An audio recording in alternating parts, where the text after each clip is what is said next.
ভারতের কথা মনে পড়ে আপনার? তো বলল সরাসরি আমাকে মোদিজি আর অমিত শাহ পাঠিয়েছেন। যদি একটা মসজিদ আমাদের বাবরি মসজিদ গেল, এত হইচই হলো। এর কৃতিত্ব আপনার মায়ের দিকে যায় নাকি বাবার দিকে যায়? ডাক্তার জাকির, আচ্ছা ইয়ার আমার সালাম দেবেন, আমার এই প্রশ্নটা করবেন। ভাইটি খুব সুন্দর একটি প্রশ্ন করেছেন, আর উত্তর ধুমধাম। বা এমন কোনো কঠিন প্রতিপক্ষ এসেছে? আর আমার উত্তর জানা নেই। জানা নেই? জানা নেই। তার নাম হলো রাহুল। শ্রী শ্রী রবিশঙ্কর হোক, উইলিয়াম ক্যাম্বেল হোক, বুদ্ধিমান আপনার কাকে মনে হয়েছে যে ভাই এ তো বেশ চালাক? তো সে খুব রেগে গেল। যখন শাহরুখ খান আপনার সাথে দেখা করে তো কোন বিষয়ে কথা বলে?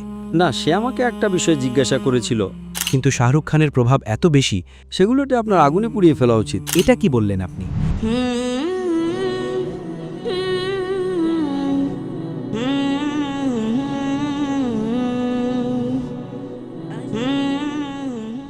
আসসালামু আলাইকুম সম্মানিত ভদ্রমহিলা ও ভদ্র মহোদয়গণ, আমি হলাম নাদির আলী। দিনের তাবলিগ করে সারা বিশ্বকে করেছেন যোগ্য। আজ আমি যার সামনে বসে আছি তিনি হলেন ডক্টর জাকির নায়েক। আসসালামু আলাইকুম রহমতুল্লাহি ওয়া বারাকাতুহু। ওয়ালাইকুম আসসালাম রহমতুল্লাহি ওয়া বারাকাতুহু। স্বপ্ন সত্যি হলো। ডাক্তার সাহেব, আপনি বিশ্বাস করুন যে আমি যখন সাক্ষাৎকারের এই ধরনটি শুরু করেছিলাম তখন কিছু নাম আমি চিহ্নিত করেছিলাম যে এগুলো আল্লাহ করুন যেন বাস্তবায়িত হয়ে যায়। আপনার নাম সবার উপরে ছিল, আর আজ আমি আপনার সামনে বসে আছি। আলহামদুলিল্লাহ। এটা একটা স্মরণীয় মুহূর্ত আমার জন্য। আপনাকে অনেক অনেক ধন্যবাদ। আপনি এত অল্প সময়ের ঘোষণায় আমাদের এই আমন্ত্রণকে কবুল করেছেন। আপনি অনেক ব্যস্ত ছিলেন এবং আপনি আপনার ব্যস্ততা থেকে সময় বের করেছেন, আর আমি উড়ে 6 ঘন্টার বিমান যাত্রা করে সরাসরি আমি আপনার কাছে এসেছি আজ। অনেক শুক্রিয়া। আলহামদুলিল্লাহ। আলহামদুলিল্লাহ। ডাক্তার সাহেব ভালো আছেন? ঠিকঠাক আছেন? আলহামদুলিল্লাহ, আল্লাহর দয়া। আমরা ইংরেজিতে কথা বলবো নাকি উর্দুতে? যেটা আপনার পছন্দ হয়। সবার আগে আমরা একদম শৈশব থেকে শুরু করব। 1965 সালে আপনার জন্ম হয়েছে যা উইকিপিডিয়া বলে, ঠিক তো? জি হ্যাঁ, 18ই অক্টোবর। 18 অক্টোবর। 18ই অক্টোবর। আচ্ছা, কাকতালীয়ভাবে 18 অক্টোবর আমারও। ও মাশাআল্লাহ। 92। 92? 92, জি 18 অক্টোবর। 1965 সালে আপনার জন্ম হয়েছে মুম্বাইতে এবং আপনি সেখানেই জন্ম বেড়ে উঠেছেন। আর আপনি একটু আমাকে বলুন যে ছোটবেলার যে জাকির নায়েক ছিল, যে ছোট্ট বাচ্চাটি ছিল, সে কেমন ছিল? দুষ্টু ছিল, লাজুক ছিল, অন্তর্মুখী ছিল, বহির্মুখী ছিল, কি ছিল? আলহামদুলিল্লাহ। ছোটবেলায় আপনারা আমাকে বলতে পারতেন যে আমি দুষ্টু ছিলাম, আলহামদুলিল্লাহ। সাথে সাথে অনেকেই জানেন যে ছোটবেলা থেকেই আমি তোতলাই। আচ্ছা, তো যদি কেউ আমাকে জিজ্ঞেস করতে যে আমার নাম কি, তো আমি বলতাম আমার নাম হলো জাকির। তো ছোটবেলায় আমি তোতলাতাম। আমার পুরো বিদ্যালয়ের জীবনে আমাদের বিদ্যালয়ে সেন্ট পিটার্স উচ্চ বিদ্যালয়ে উপস্থিত বক্তৃতা নামক একটি বিষয় ছিল। তো তার ভেতরে শিক্ষকরা আমাকে PF দিতেন, পাস ফেল। বলতে পারেন যে আমার উপর দয়া করে, কারণ কথা বলতে গিয়ে তো আমি তোতলাতাম, দয়া করে আমাকে PF দিতেন। তো ছোটবেলা থেকে আমি তোতলাতাম। আর বিদ্যালয়ের ভেতরে আলহামদুলিল্লাহ আল্লাহর অনুগ্রহে আমি গণিত বিষয়ে, সেই বিষয়টা আমার সবচেয়ে বেশি পছন্দ ছিল। আর তার ভেতরে সবসময় প্রায়ই আমি পুরস্কার পেতাম। আমার পুরো জীবনে গণিতে সেরা। আর অবশ্যই আমাদের বিদ্যালয়ের ভেতরে উচ্চতর শ্রেণীতে 2টি বিভাগ ছিল। একটি ছিল বিকল্প 1, বিকল্প 2, IGCSE, যা আগে আমাদের বোর্ড ক্যামব্রিজ বোর্ড ছিল, পরে ভারতে স্থানান্তরিত হয়ে যায়। তো তার ভেতরে অষ্টম, নবম, দশম শেষ 3 বছরে বিকল্প 1, বিকল্প 2 থাকতো। বিকল্প 1 মানে বিজ্ঞান এবং গণিতের উচ্চতর স্তর, আর বিকল্প 2 মানে গণিত এবং বিজ্ঞানের নিম্নতর স্তর। তো আমি বিকল্প 1-এ ছিলাম। আর আলহামদুলিল্লাহ আমাদের বিদ্যালয়, যা একটা প্রোটেস্ট্যান্ট বিদ্যালয় ছিল, খ্রিস্টান বিদ্যালয় ছিল মুম্বাইতে, কিন্তু তার ভেতরে 80% বেশি মাশাআল্লাহ মুসলমান পড়াশোনা করত। সঠিক। তো সবসময় ছোটবেলায় পড়াশোনার দিক থেকে বলতে গেলে আল্লাহর অনুগ্রহে আমি বেশ এগিয়ে ছিলাম, মেধাবী ছিলাম। কিন্তু খেলাধুলায় সবসময়, খেলাধুলার ভেতরে আমি মাঝারি মানের ছিলাম। তো আমার ইচ্ছা ছিল যে আমি একবার দৌড় প্রতিযোগিতা জিততে চাইতাম। দৌড় প্রতিযোগিতায় জিততে চাইতাম স্কুলের ভেতরে। সঠিক। কিন্তু আল্লাহর ইচ্ছা ছিল বিদ্যালয়ের জীবনে আমি কখনোই জিতিনি। কিন্তু যখন আমি মহাবিদ্যালয়ের জীবনে গেলাম, হ্যাঁ, তো এক মুসলমান বন্ধুকে আমি এমন জিজ্ঞেস করলাম যে এই 10 কিলোমিটার দৌড়ের সর্বোচ্চ কীর্তি কি? তো সে আমার উপর হাসতে লাগলো। কীর্তি জিজ্ঞেস করছো, হেঁটে দেখাও, দৌড়ানোর কথা তো অনেক দূর। আর কেউ আমাকে যখন প্রতিদ্বন্দ্বিতার আহ্বান জানায়, তো আমি সবসময় প্রতিদ্বন্দ্বিতা গ্রহণ করি, তবে স্বাভাবিকভাবে পরিস্থিতি বিবেচনা করে, কোনো অযৌক্তিক প্রতিদ্বন্দ্বিতা নয়। তো আমার কাছে 1 সপ্তাহ ছিল সেই দৌড়ে অংশ নেওয়ার জন্য। আর মহাবিদ্যালয়, এটি মেডিকেল মহাবিদ্যালয়ের কথা। আর আলহামদুলিল্লাহ, আল্লাহর অনুগ্রহে 10 কিলোমিটারে আমি স্বর্ণপদক পেলেন? জি হ্যাঁ, 10 কিলোমিটার স্বর্ণপদক। এবং তারপর আমি রাজ্য পর্যায়ে গেলাম। তো আমার মহাবিদ্যালয়ের দিনগুলোতে আমি দীর্ঘ দূরত্বে দৌড়বিদ বেশি ছিলাম। দূরের দৌড়, যার ভেতরে দমের প্রয়োজন হয়, অল্প দূরত্ব নয়। আমার ছেলে ফারিক মূলত অল্প দূরত্বে দৌড়বিদ। সে একজন খেলোয়াড়।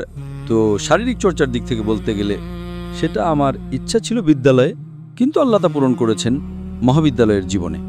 আর খেলাধুলার ভেতরে অবশ্যই আমি ফুটবল পছন্দ করতাম। যে খেলাটি আমি কখনই পছন্দ করতাম না সেটি ছিল ক্রিকেট। ক্রিকেটে আমার মনে হতো ক্রিকেট ছিল একটা সময়ের অপচয়। ক্রিকেটে তো আমাদের ভারত পাকিস্তানে সবচেয়ে বেশি ডাক্তার খেলাটি হয় তা হলো ক্রিকেট। টিভি ভাঙা হয়। আমাদের ম্যাডাম একটি কথা বলতেন যে ক্রিকেটে 2 জন মানুষ খেলছে, বাকি 9 জন মানুষ দাঁড়িয়ে দাঁড়িয়ে দেখছে। এটি একটি অদ্ভুত খেলা, কিন্তু ভারত পাকিস্তানে খুব বিখ্যাত।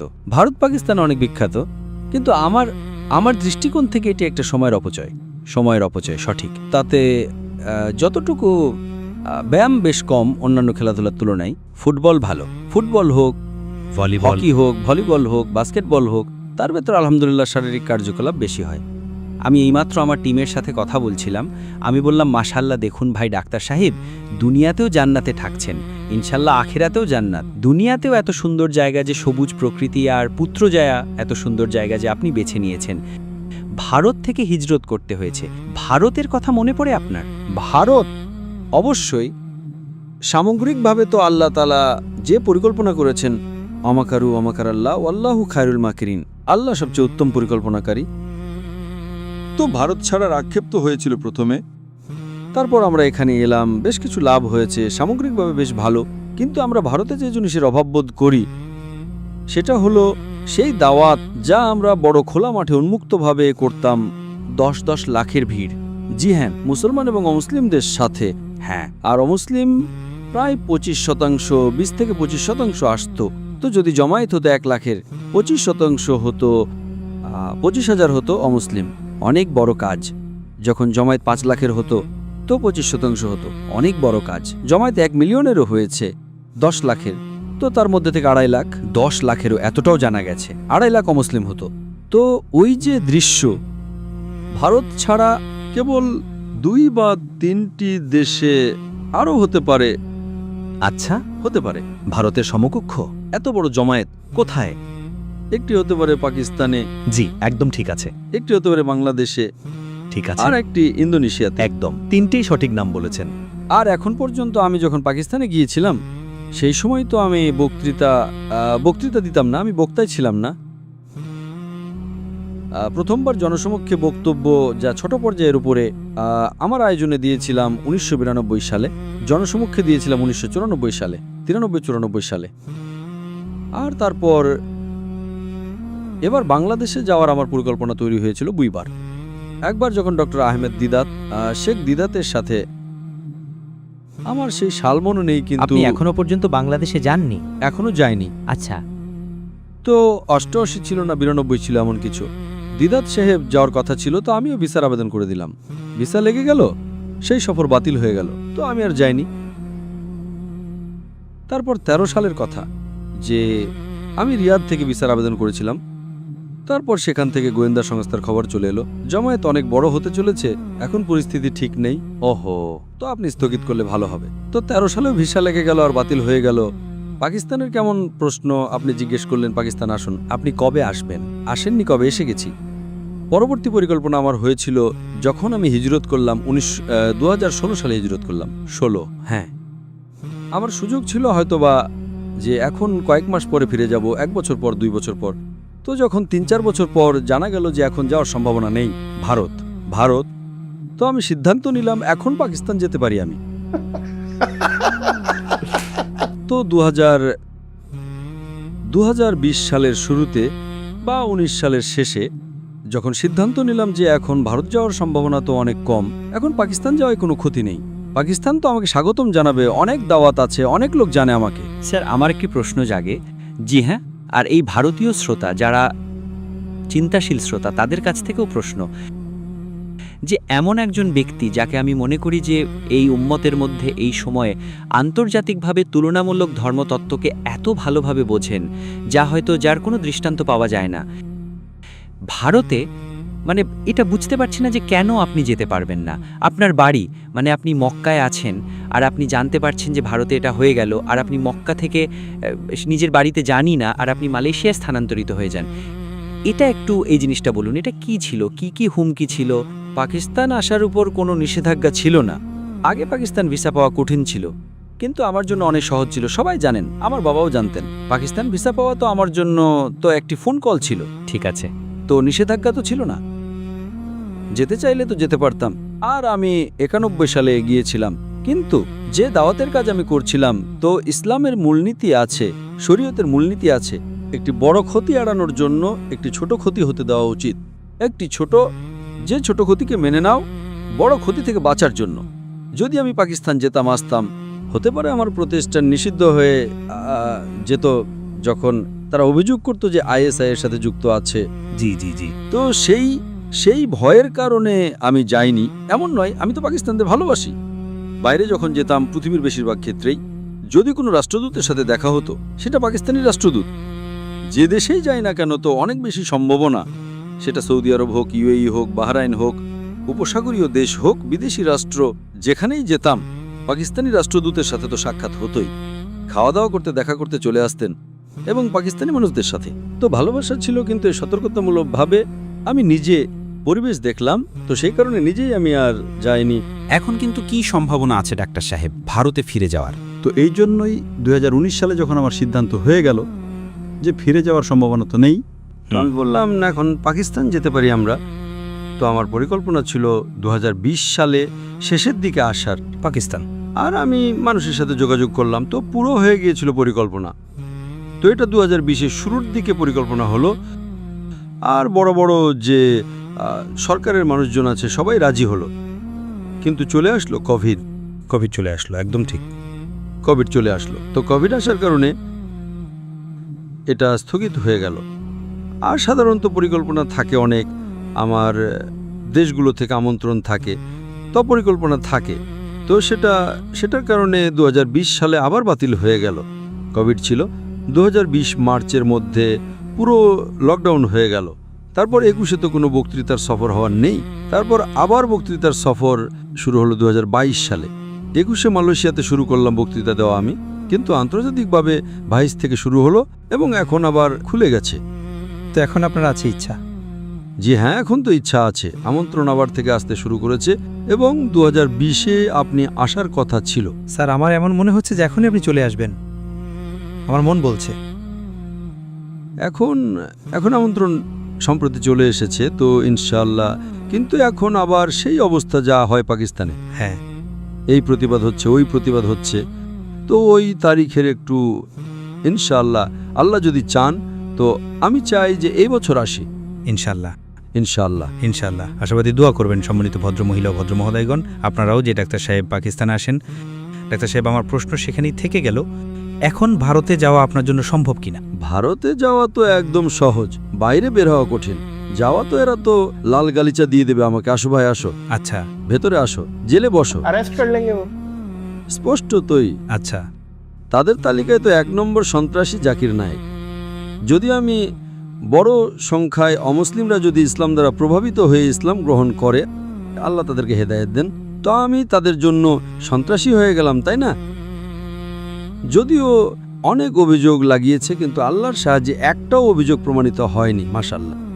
জি, ওই বাংলাদেশি বোমাওয়ালাও আপনার এই খাতায় ফেলে দিয়েছিল। জি হ্যাঁ, ওটা থেকে শুরু হলো। এর আগে তো কোনো সমস্যা ছিল না আমার, কিন্তু বাংলাদেশের ভেতর 1 জুলাই 2016-তে একটা বিস্ফোরণ হলো, একটা সন্ত্রাসী হামলা হলো, যাতে 4 বা 5 জন সন্ত্রাসী জড়িত ছিল, এবং কোনো 21-22 জন বিদেশির তাদের মৃত্যু হলো। তার মধ্যে একজন যে সন্ত্রাসী ছিল, সে আমার ফেসবুকের অনুসারী ছিল। আন্দাজ করে বাংলাদেশি খবরের কাগজ 3 জুলাই তথ্য দিল যে সন্ত্রাসীদের মধ্যে একজন ফেসবুকে ডাক্তার জাকির নায়েকের অনুসারী ছিল। ভারতীয় গণমাধ্যম সেটাকে বিকৃত করল, জি, আর বলল সে অনুপ্রাণিত ছিল। একজন অনুসারী হওয়া আলাদা ব্যাপার, আর একজন অনুপ্রাণিত প্রভাবিত হয়ে সন্ত্রাসী কাজ করা আলাদা ব্যাপার, আর একজন অনুসারী হওয়া আলাদা ব্যাপার। ধারণা দিয়ে দিল যে আপনার সঙ্গী, কিন্তু জাকির নায়েকের বক্তৃতা দেখে সে ওই সন্ত্রাসী হামলা করেছে। তাও বা তো ভারতীয় গণমাধ্যমে আর সেই সময় ওই সপ্তাহে আলহামদুলিল্লাহ পৃথিবীতে সবচেয়ে বেশি খোঁজা নাম ছিল জাকির নায়েক। আপনি গুগলের উপরে জাকির নায়েক প্রতিদিন প্রায় 40-50টা খবরের কাগজ, ভারতীয় খবরের কাগজ। তো আমাকে রাতারাতি স্যার বিক্রি মোদী সরকার আমাকে আরো বিখ্যাত বানিয়ে দিল। তো এই জন্য আমি বললাম তাদেরকে, আমি বললাম জাজাকাল্লাহ। আর জাজাকাল্লাহ মানে আল্লাহ তাদেরকে প্রতিদান দিন। যে মানুষগুলো আরবি জানে তারা বুঝে গেল আমি কি বললাম। ইংরেজিতে ধন্যবাদও বললাম, কোনো সমস্যা নেই, কিন্তু একটা জাজাকাল্লাহ আলাদা হয় আর একটা জাজাকাল্লাহ খায়রান আলাদা হয়। জাজাকাল্লাহ মানে আল্লাহ তাদেরকে প্রতিদান দিন যেমন করেছে, ভালোর ভালো খারাপের খারাপ। বাহ! এই জন্য যদি আমি কোনো মুসলমান যদি আরবের মানুষকে বলি যে আরবি জানে আর ইসলাম জানে, জাজাকাল্লাহ, বলবে কি গালি দিচ্ছেন নাকি আমাকে? গালিও হতে পারে, গালি তো নয়, হতে পারে, কিন্তু আমি কি কোনো ভুল করেছি? তো জাজাকাল্লাহ মানে আল্লাহ তাদেরকে প্রতিদান দিন। তো যদি কোনো খারাপ কাজ করে সেটার জন্যও হতে পারে। তো সত্যি যদি কাউকে আপনি ধন্যবাদ জানাতে চান তাহলে হওয়া উচিত জাজাকাল্লাহ খায়রান, জাজাকাল্লাহ, আল্লাহ আপনাকে প্রতিদান দিন আপনার ভালো কাজের। একদম ঠিক আছে, সঠিক।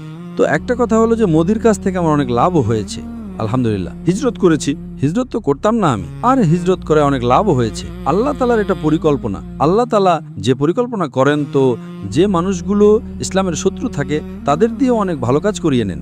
মোদি সাহেবকে কোনো পরামর্শ দেবেন? ওনাকে তো অনেক পরামর্শ দিয়ে দিয়েছে আমি। কি বলবেন মোদি সাহেব এই মুহূর্তে ভারতের জন্য কেমন, আপনার মতে কি? এখন তো 10 বছর তো অনেক রাজত্ব করেছে, এখন এই নির্বাচনের মধ্যে একটু ওনার জনপ্রিয়তা কমে গেছে। হয়েছে, অনেক কমে গেছে আগের তুলনায়। উনি বলেছিলেন ওনার দল এবং উনি নিজে বলেছিলেন যে আমরা 400 পার করব।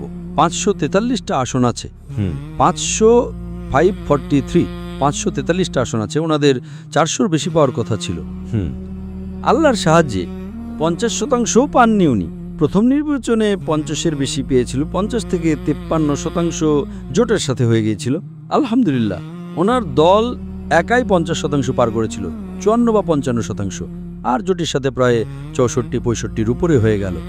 তো এবার বললেন একাই বিজেপি 400 পার। 400 পার মানে 2/3 সংখ্যাগরিষ্ঠতার বেশি, একাই বিজেপি জোট নয়। তো 50% পাওয়ার জন্য 272টা আসন চাই, 272। ওনারা পেলেন প্রায় তার চেয়ে কম পেলেন, প্রায় 250 এমন কিছু কম পেলেন ওনারা। আর জোটের সাথে ওনারা 50% পার করে নিলেন, তো আবারও প্রধানমন্ত্রী হয়ে গেলেন। কিন্তু ওই যে ওনার দাপট ছিল, যে বাড়ছিল আর মানুষজন খোদা মানতে শুরু করেছিল, সেটা এখন কমে গেছে। এই জন্যই যখন ওনাদের কাছে নিরঙ্কুশ সংখ্যাগরিষ্ঠতা থাকে আর যদি জোটের সাথে 2/3 থাকে তাহলে যে কোনো কিছু করতে পারেন, সঠিক খেয়াল খুশি মতো করতে পারেন, সংবিধান নিয়ে ছেলে খেলা করতে পারেন। আর সবচেয়ে বড় ছেলে খেলা ওনারা করেছেন ওই 370 অনুচ্ছেদকে ওনারা নিষিদ্ধ করে দিয়েছেন, বের করে দিয়েছেন। আর কাশ্মীরের স্বাধীনতা সেটাকে সরিয়ে দিয়েছেন। আর ওই সময় এটা চলছিল, তখন 370 বের করার আগে কয়েক মাস আগে ওনারা ওনাদের একজন অধস্তন একজন দূত, ইংরেজিতে বলে, একজন মানুষকে পাঠালেন আমার সাথে দেখা করার জন্য। মালয়েশিয়াতে দেখা করতে চেয়েছিল। আমি বললাম ঠিক আছে, কোনো সমস্যা নেই। তো আমরা একটা 5-তারা হোটেলে দেখা করলাম। কোথায়? মালয়েশিয়াতে, পুত্রাজায়তে। আমি বললাম আপনাকে কে পাঠিয়েছে? তা বলল সরাসরি আমাকে মোদিজি আর অমিত শাহ পাঠিয়েছেন, প্রধানমন্ত্রী আর স্বরাষ্ট্রমন্ত্রী। এটা কবের কথা? 2018, যখন এই 370 অনুচ্ছেদ বের হলো কাশ্মীরের, তার কয়েক মাস আগে, সঠিক প্রায় এটা 19 যাই হোক ছিল। তো কি কথা হলো এতে? তো উনি বললেন যে আমরা আমাদের মাঝখানে মধ্যে ভুল বোঝাবুঝি সরাতে চাই, সঠিক। তো আমি বললাম আমার মতে যদি আমাকে কেউ পৃথিবীতে আমার পরিবারের পরে ভালোভাবে চেনে সেটা আপনাদের গোয়েন্দা সংস্থা। আমার পরিবারের পরে যদি আমাকে কেউ একদম গভীরভাবে চেনে সেটা আপনারা। আমার জীবন তো একটা খোলা বই, সেটা আলাদা ব্যাপার যে আপনাদের আমার কাজ পছন্দ হয় না হয়তো, কিন্তু আমি কোনোভাবেই সংবিধানের একটাও অংশ আমি ভারত সরকারের কোনো আইন ভাঙিনি। তারা মিটমাট করতে চাচ্ছিল আপনার সাথে। হ্যাঁ, একদম সঠিক। কেন? তো কথা প্রায় হলো 5-6 ঘন্টা ধরে। আচ্ছা, দুপুরের খাবারও খেলাম আমরা একসাথে। তো বলল, না আপনি এত বিখ্যাত, আমরা আপনার সাথে থাকতে চাই, আমরা চাই আপনাকে একদম আবার ভারতে ডাকি, একদম পুরোপুরি সম্পূর্ণভাবে। আপনি এত বিখ্যাত, আপনি এত ভালো কাজ করছেন, আপনার জ্ঞান কেমন দিন সম্পর্কে, আপনি হিন্দু ধর্ম সম্পর্কে জ্ঞান রাখেন, ব্লা ব্লা ব্লা করলো। কোনো তো আমি বললাম, আপনারা চান কি? বললো কোনো কিছু না। ফাঁদ তো ছিল না ডাক্তার সাহেব যে আসলে ধরে নাও? আল্লাহু আলাম। আচ্ছা, তো আমি বললাম যে আপনারা চান কি? না, আমরা শুধু চাই যে আমাদের সম্পর্ক ভালো হয়ে যাক। তো আমি তাদেরকে পরিষ্কার বললাম যে দেখো, আপনারা যদি আমার কাছ থেকে কোনো কাজ নিতে চান, আমি আমার দেশের জন্য, রাষ্ট্রের জন্য কাজ করতে প্রস্তুত। আমি 2টা শর্ত দিলাম। 2টা শর্ত? হ্যাঁ, 2টা শর্ত। এক শর্ত হলো, যা আপনি আমাকে বলবেন তা কোরআন এবং হাদিসের বিরুদ্ধে হওয়া যাবে না। 1 নম্বর শর্ত। আল্লাহ এবং আল্লাহ রাসূল এর শিক্ষার বিরুদ্ধে হওয়া যাবে না। বাহ। আর 2 নম্বর, আমাকে আপনাদের টাকার দরকার নেই। যদি এই 2 শর্ত পূরণ হয়ে যায়, আপনারা যা আমার কাছ থেকে কাজ নিতে চান, আমি আমার দেশের জন্য প্রস্তুত। তারপর? তো উনি বললেন, খুব ভালো, কোনো সমস্যা নেই। তো কথা হলো, অনেক কথা হলো। আপনারা চান কি? না, না কিছু না, আমরা চেষ্টা করব এখন আপনাকে ফিরে আসার জন্য। সেই সময় তো কিছু বলেনি, কিন্তু একদম মিটমাট করে নিল, এমন যে ভাই এখন আমরা কয়েক মাসের মধ্যে আপনি আবার থেকে আসতে পারেন। আমার আশা তো ছিল না। আমি বললাম যদি আপনারা, তারপর আমাকে বলতে লাগলেন ওই ব্যক্তি যে এসেছিল ওখান থেকে, দিল্লি থেকে, যে আমরা চাই যে আপনি আমাদের সরকারকে সমর্থন করুন কাশ্মীর বিষয়ে। আমাদের সরকারকে সমর্থন করুন কাশ্মীর বিষয়ে। তো আমি বললাম, এটা তো অসম্ভব। আমি আমার মুসলমান ভাইদের সাথে বিশ্বাসঘাতকতা তো করতেই পারি না। যে মুসলমানরা কাশ্মীরে আছে তাদের অধিকার হলো স্বাধীনতা, আর যে তারা চুক্তি করেছে তার অধীনে থাকলে তো কোনো সমস্যা নেই।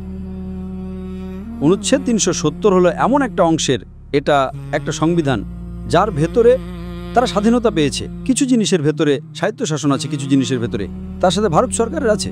কিন্তু আপনারা যদি কত স্বায়ত্তশাসনকে বের করে দেন, তা তো বাড়াবাড়ি তাদের উপরে। ভারতকে যখন স্বাধীনতা পেল, অনেক এমন যে ভারতের অংশগুলো আছে তারা স্বায়ত্তশাসিত, এতে তো আমি কিছু করতে পারি না। এটা তো কোরআনের বিরুদ্ধে আছে, হাদিসের বিরুদ্ধে আছে। আমার মুসলমান ভাইয়ের সাথে বিশ্বাসঘাতকতা আছে। তাদের প্রতিক্রিয়া তো না এমন না তেমন কিছু বলেননি, প্রশ্নের বাইরে। হ্যাঁ, এটা বলতে পারি যে ভুল হচ্ছে এবং আমি পুরোপুরি এর বিরুদ্ধে।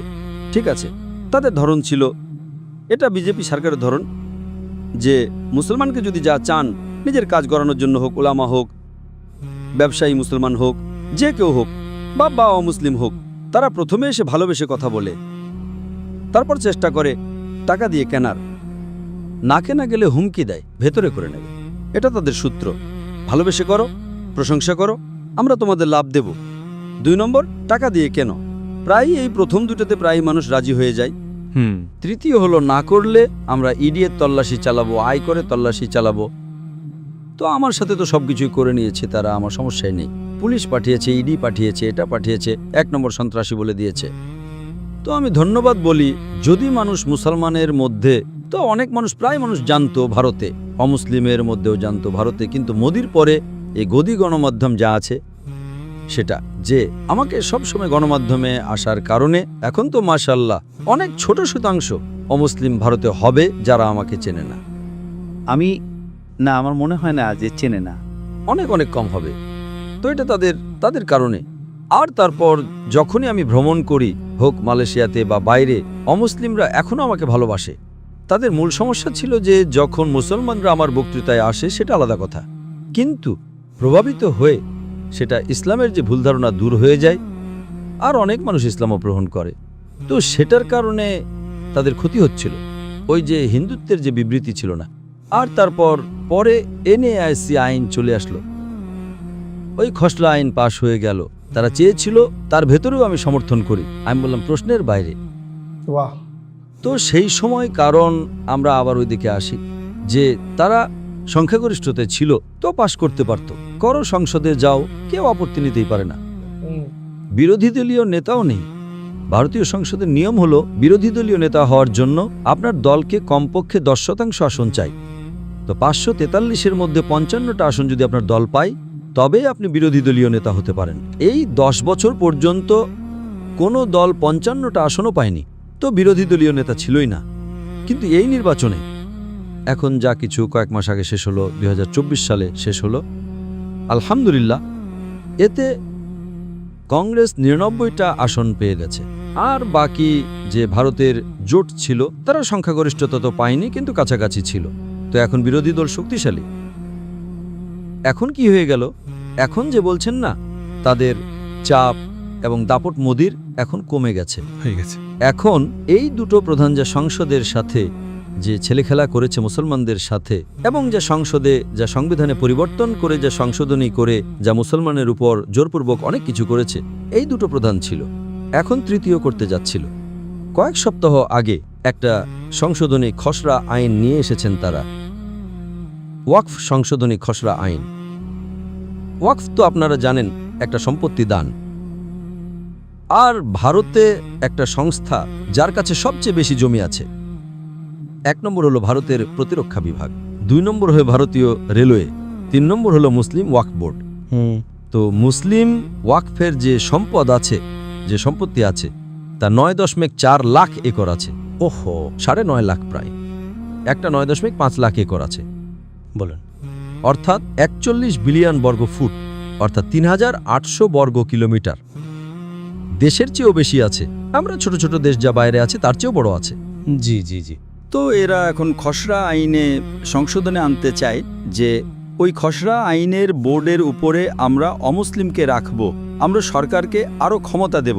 তো ভারতীয় সংবিধানে, এই ভারতীয় সংবিধান যখন ভাগ হলো, তো সেটাকে ভারতকে তো গণতান্ত্রিক দেশ বানিয়েছে, কিন্তু আমাদের যে মুসলমান ছিল তারা যে মুসলিম পার্সোনাল ল বোর্ড প্রতিষ্ঠা করেছে, এটা একটা অসাধারণ ব্যাপার। তো এই জন্য কোনো অমুসলিম দেশ পৃথিবীর আছে, ভারত অন্যতম সেরা এবং সবচেয়ে সেরা আমি বলবো, কারণ মুসলিম পার্সোনাল ল বোর্ড আছে। ওয়াকফের সম্পত্তি যা আছে, যা মুসলমানরা খসড়া করেছে সংবিধানে, এই ওয়াকফের যে বিষয়গুলো আছে তা অনেক মুসলিম দেশের চেয়ে ভালো। মুসলিম দেশে যে ওয়াকফের বিষয়গুলো আছে, ওই ভারতীয় ওয়াকফ বোর্ড আরও শক্তিশালী। এতটা সুরক্ষিত করা হয়েছে যাতে যে আমাদের দাদা বাপ দাদা পরদাদা ছিল, যারা দশক এবং বছর আগে, 100 বছর 150 বছর আগে যা ওয়াকফ করেছে, সেটাকে সুরক্ষিত করেছিল, এখন এই মোদী সরকার সেটাকে দখল করতে চায়। তৃতীয় বৃহত্তম ব্যক্তিগত এটা। এই ওয়াকফ যা আছে এটা সরকারিময়, ওগুলো বাকি তো সরকারের আছে না, প্রতিরক্ষা এবং রেলওয়ে, এটা তো ব্যক্তিগত মুসলমানের, অর্থাৎ আল্লাহর জন্য ওয়াকফ করা হয়েছে। তো শুধু মুসলমানদেরই লাভ হওয়া উচিত। তো তার ভেতরে তারা সংশোধনী নিতে চায়। ঠিক আছে, কিছু মুসলমান ভুল করেছে, কিছু মুসলমান যারা মুতাওয়াল্লি আছে এখন টাকা খেয়েছে আর লাভ নিয়েছে। তো লাভ নেওয়া এই ওয়াকফ বোর্ডের ক্ষতি হচ্ছে, তো সেই আড়ালে সেটাকে অজুহাত বানিয়ে বলে আমরা সংশোধনী করতে চাই। সংশোধন করলে তো এরা পুরো দখল করতে পারে। আপনি বুঝেছেন তো? বুঝে গেছি। কিছু মুসলমান ভুল, যারা মুতাওয়াল্লি আছে নিজেদের লাভের জন্য ঘুষ নেয়, কম দামের উপরে জমি দিয়ে দেয় ভাড়ায়, আর অনেক সময় সরকার সস্তা ভাড়া নিয়ে নেয়। আপনাদের হয়তো জানা নেই পৃথিবীর সবচেয়ে দামি বাড়ি কোথায় আছে? মুম্বাইতে। কার আছে? মুকেশ আম্বানির। তা $2 বিলিয়ন মূল্যের। কেউ বলে 1, কেউ বলে 1.5। $2 বিলিয়ন মুকেশ আম্বানির। বলুন। পৃথিবীতে সবচেয়ে দামি বাড়ি, যা 27 তলা ভবন আছে অ্যান্টিলিয়া, তার উপরে 3টি হেলিপ্যাড আছে। পৃথিবীর সবচেয়ে দামি বাড়ি। তার সম্পত্তি কার আছে? ওয়াকফ বোর্ডের সম্পত্তি আছে। আচ্ছা, এই মুসলিম ওয়াকফের ছিল, কিন্তু ওয়াকফের কোনো মুসলমান গন্ডগোল করেছে, হয়তো ঘুষ বা কি আমার জানা নেই বিস্তারিত। তার উপরে আদালতে মামলা হয়েছিল। আদালতে মামলা হওয়ার কারণে মাস পর্যন্ত বা কয়েক বছর পর্যন্ত সে নিজের বাড়িতে প্রবেশও করতে পারেনি, কিন্তু এখন তা পরিষ্কার হয়ে গেছে। আচ্ছা, আমি অবশ্যই বলবো যে হয়তো এই যে হিন্দু আমাদের ভাইয়েরা দেখছেন, হয়তো তারা হয়তো দ্বিমত করবেন এই কথায়, এমন না। এবং এটা না, বেশ বিখ্যাত এই মামলা হয়ে গিয়েছিল। হ্যাঁ, সেটা আলাদা ব্যাপার যে তার ভেতরে মুসলমানের ভুল তো হবেই। তারা কিভাবে তাকে দিল? ওয়াকফ সম্পত্তি আপনারা বেচতে পারেন না, ওয়াকফ আছে না? হ্যাঁ, ওয়াকফ সম্পত্তি আপনারা ভাড়া করতে পারেন, এটা করতে পারেন। তো এই জন্য আমি বলি যে কিছু মুসলমান নিজেদের লাভের জন্য কিছু ভুল করে যাবে। তো সেটাকে উন্নত করার জন্য আপনারা আইনে পরিবর্তন আনতে পারেন। এত পরিবর্তনে তো এনো না যে পুরো দখল করতে পারে। তারা বলল, আচ্ছা আমরা আবার থেকে যাচাই করব ওয়াকফ সম্পত্তি আছে কিনা। আমরা অমুসলিমকে বানাবো, তাহলে তার কমিটিতে অমুসলিম কিভাবে কমিটিতে আসতে পারে? তারপর বলতে লাগলো যদি কোনো সমস্যা হয় তো ডিএম এবং জেলা ম্যাজিস্ট্রেট করতে পারে। ওই জেলা ম্যাজিস্ট্রেট তো রাজনীতি, ওই তো পুরো রাজনৈতিকভাবে নিয়োগপ্রাপ্ত। তার মানে এটা যদি সংশোধনী খসড়া আইন চলে আসে তো সরকার চাইলে তো আরামে সম্পত্তি দখল করতে পারে। ঠিক আছে। তো এটা আমি কয়েকদিন আগে বললাম, আমার যে গত শনিবারে হয়েছিল, আজকে বৃহস্পতিবার, তো 4 বা 5 দিন আগে আমি আমার সরাসরি প্রশ্নোত্তর পর্বে বললাম আস্ক ডক্টর জাকিরে। তো এখন ভারতীয় গণমাধ্যমে আবার থেকে চলে এসেছে ডক্টর জাকির নায়েক উত্তেজনামূলক বয়ান দিচ্ছে, মুসলমানকে উস্কাচ্ছে, ভারত সরকারের বিরুদ্ধে। শুরু হয়ে গেল। না, ওই ডাক্তার সাহেব উত্তর পাইনি আমি, যে যখন আপনি তাদেরকে উত্তর দিয়ে দিলেন যে ভারতীয় কর্মকর্তারা এসেছিলেন, তো তাদের কি প্রতিক্রিয়া ছিল? তারা কি তারপর উঠে চলে গেলেন? কি কথা হলো? না, ওই সময় তো পরে আমার যোগাযোগে ছিলেন না। যখন গেলেন তো একদম ভালোভাবেই গেলেন। এখন আপনারা এখন সবুজ সংকেত দিয়ে দিন, আপনারা আবার থেকে ভারতে আসতে পারেন। আমার তো আশা ছিল না, কিন্তু আমি আমার দেশের জন্য যা কিছু জায়েজ আছে। ভারত একটা মহান দেশ। মোদি যদি কোনো সমস্যা করে তো মতবিরোধ হতে পারে, জায়গার সাথে নয়। ভারত অমুসলিম দেশগুলোর মধ্যে পৃথিবীর অন্যতম সেরা একটা। আচ্ছা, অমুসলিম দেশগুলোর মধ্যে থেকে অনেক মুসলিম দেশের চেয়েও ভালো আছে, সঠিক। আলহামদুলিল্লাহ। সেটা একটা আলাদা বিষয়। এখন ভারতে আপনি যাবেন না? না, আল্লাহ চাইলে তো কেন নয়। যদি এখন মোদি না থাকে আর যে পরবর্তী সরকার যদি ন্যায়পরায়ণ হয় তাহলে অবশ্যই যাব আমি। কারণ এখন পর্যন্ত আমি দোষী সাব্যস্ত হইনি। যখন ভারত সরকার দায়ের করলো আমার বিরুদ্ধে আদালতের ভেতরে, আমার পুরো সম্পত্তিকে বাজেয়াপ্ত করে নিল, তো আমরা তাদের আদালতের ভেতরে তার বিরুদ্ধে আবেদন দায়ের করলাম। তো তার বিচারক যে ছিল ইডি আদালতের প্রধান বিচারক, তার নাম ছিল মনমোহন সিং, সে শিখ ছিল। তো সে যখন অভিযোগ লাগালো জাকির সন্ত্রাসী আছে, সন্ত্রাসী বয়ান দেয়, মানুষকে বলে, উত্তেজনামূলক বয়ান দেয় এবং সন্ত্রাসবাদ ছড়ায়, তো ওই বিচারক বলল যে আপনাদের হয়তো জানা নেই, আমি শত শত ডাক্তার জাকির নায়েকের বক্তৃতা দেখে ফেলেছি।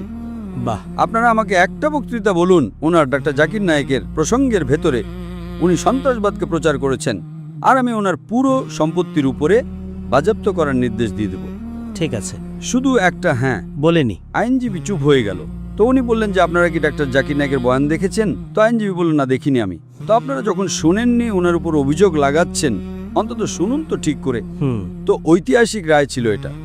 তো তার উপরে স্থগিতাদেশ চলে আসলো। ব্যাস, স্থগিতাদেশ আসার কারণে আমরা ওটাকে বেচতে পারি না, সম্পত্তিকে ভাড়া দিতে পারি না। কিন্তু তারপর আপনার জানা আছে যদি কোনো বিচারক, ঠিক, সে সময় মোদির অনেক ক্ষমতা এখনো আছে, বিচার ব্যবস্থা আছে, না একটু বেশি, তো বিচার ব্যবস্থাও ভয় পেতে শুরু করেছিল।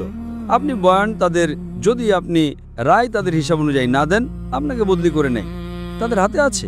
ঠিক আছে। তো হস্তক্ষেপ অনেক ছিল, এটা এখন কমে গেছে। তো এই যে আপনি বলছেন মোদির যে ক্ষমতা আছে, এখন এই সংশোধনী বিল কি হয়ে গেল, যখন তারা উপস্থাপন করলো বিরোধী দল আপত্তি জানালো, তো সংসদকে এটা বিচার বিভাগের হাতে দিতে হয়েছিল। সংসদ, আপনি বুঝেছেন তো? আর বলল যার আপত্তি আছে 13ই সেপ্টেম্বর হলো শেষ সময়সীমা। 13ই সেপ্টেম্বর পর্যন্ত যে মুসলমানের এই বিলের উপর আপত্তি আছে আপত্তি করুক। তো এটা বিচার বিভাগীয় পর্ষদ হয়ে গেল। তো আমি আমার বয়ানে বললাম আর একটা বার্তা প্রকাশ করলাম যে এখন মুসলমানকে জাগতে হবে। যদি একটা মসজিদ, আমাদের বাবরি মসজিদ গেল, এত হইচই হলো, ঠিক আছে, হাত থেকে বেরিয়ে গেল। যদি এই সংশোধনী বিল পাশ হয়ে যায় তো হাজারো মসজিদ যাবে। কারণ এই ওয়াকফ সম্পত্তি, যেমনটা আমি বললাম, 3800 বর্গ কিলোমিটারের চেয়ে বেশি আছে। এটা হলো একটা 9.5 লাখ প্রায় একর জমি আছে। এর ভেতরে হাজারো মসজিদ আছে, লাখো হবে, হাজারো গোরস্থান আছে, মাদ্রাসা আছে, সম্পত্তি আছে, আরামে হাত থেকে চলে যেতে পারে, আমরা কিছু করতে পারবো না। তো আমি বললাম মুসলমানদের যদি আপনারা না জাগেন আজ, আল্লাহ আপনাকে দোষী সাব্যস্ত করবেন, আপনাকে এবং আমাদেরকে। এসেছে নিঃসন্দেহে, এটা আমাদের দায়িত্ব। নিঃসন্দেহে। যদি আমাদের বাপদাদারা পরদাদারা ওয়াকফ করেছে তো আমাদের ভালোর জন্য, আর আমরা ঘুমাচ্ছি, আমরা এর জন্য দায়ী। তো আমি বললাম আপনারা গিয়ে আপত্তি তুলুন। আর যদি 2.5% মুসলমানও, আমাদের জনসংখ্যা 210 নিযুত আছে, 210 নিযুত আছে, 21 কোটি পিডব্লিউ প্রতিবেদন অনুযায়ী এবং ভারতীয় প্রতিবেদন। যদি 2.5%, যদি 50 লাখও আপত্তি করে 2.5% শুধু, তো এই বিল থেমে যাবে। তো কারণ আমি মুসলমানদের বলছিলাম আপত্তি নিন, তো এই গদি গণমাধ্যমকে আপনি দেখবেন এখন শুরু হয়ে গেছে। আমি কাল পরশু দেখছিলাম ও ডক্টর জাকির নায়েক ঘৃণা উস্কাচ্ছে। কি ঘৃণা উস্কাচ্ছে? আমি অধিকার চাইছি আমাদের। যদি আমি পথ দেখানোর চেষ্টা করছি মুসলমান ভাই এবং বোনদের যে আপনারা এই বিল প্রত্যাখ্যান করুন, তো এই সংশোধনী বিল থেমে যাবে আর মুসলমানের লাভ হবে। ডাক্তার সাহেব, আপনি যে পরিবেশে এসেছেন, ধর্মীয় পরিবেশে, এর কৃতিত্ব আপনার মায়ের দিকে যায় নাকি বাবার দিকে যায়? কার দিকে যায় সেখান থেকে? ওই মানুষগুলো পরিবেশে ছিল নাকি আপনি বেরিয়েছেন ঘর থেকে এবং আপনি একটা ঐতিহ্য ধরে রেখেছেন?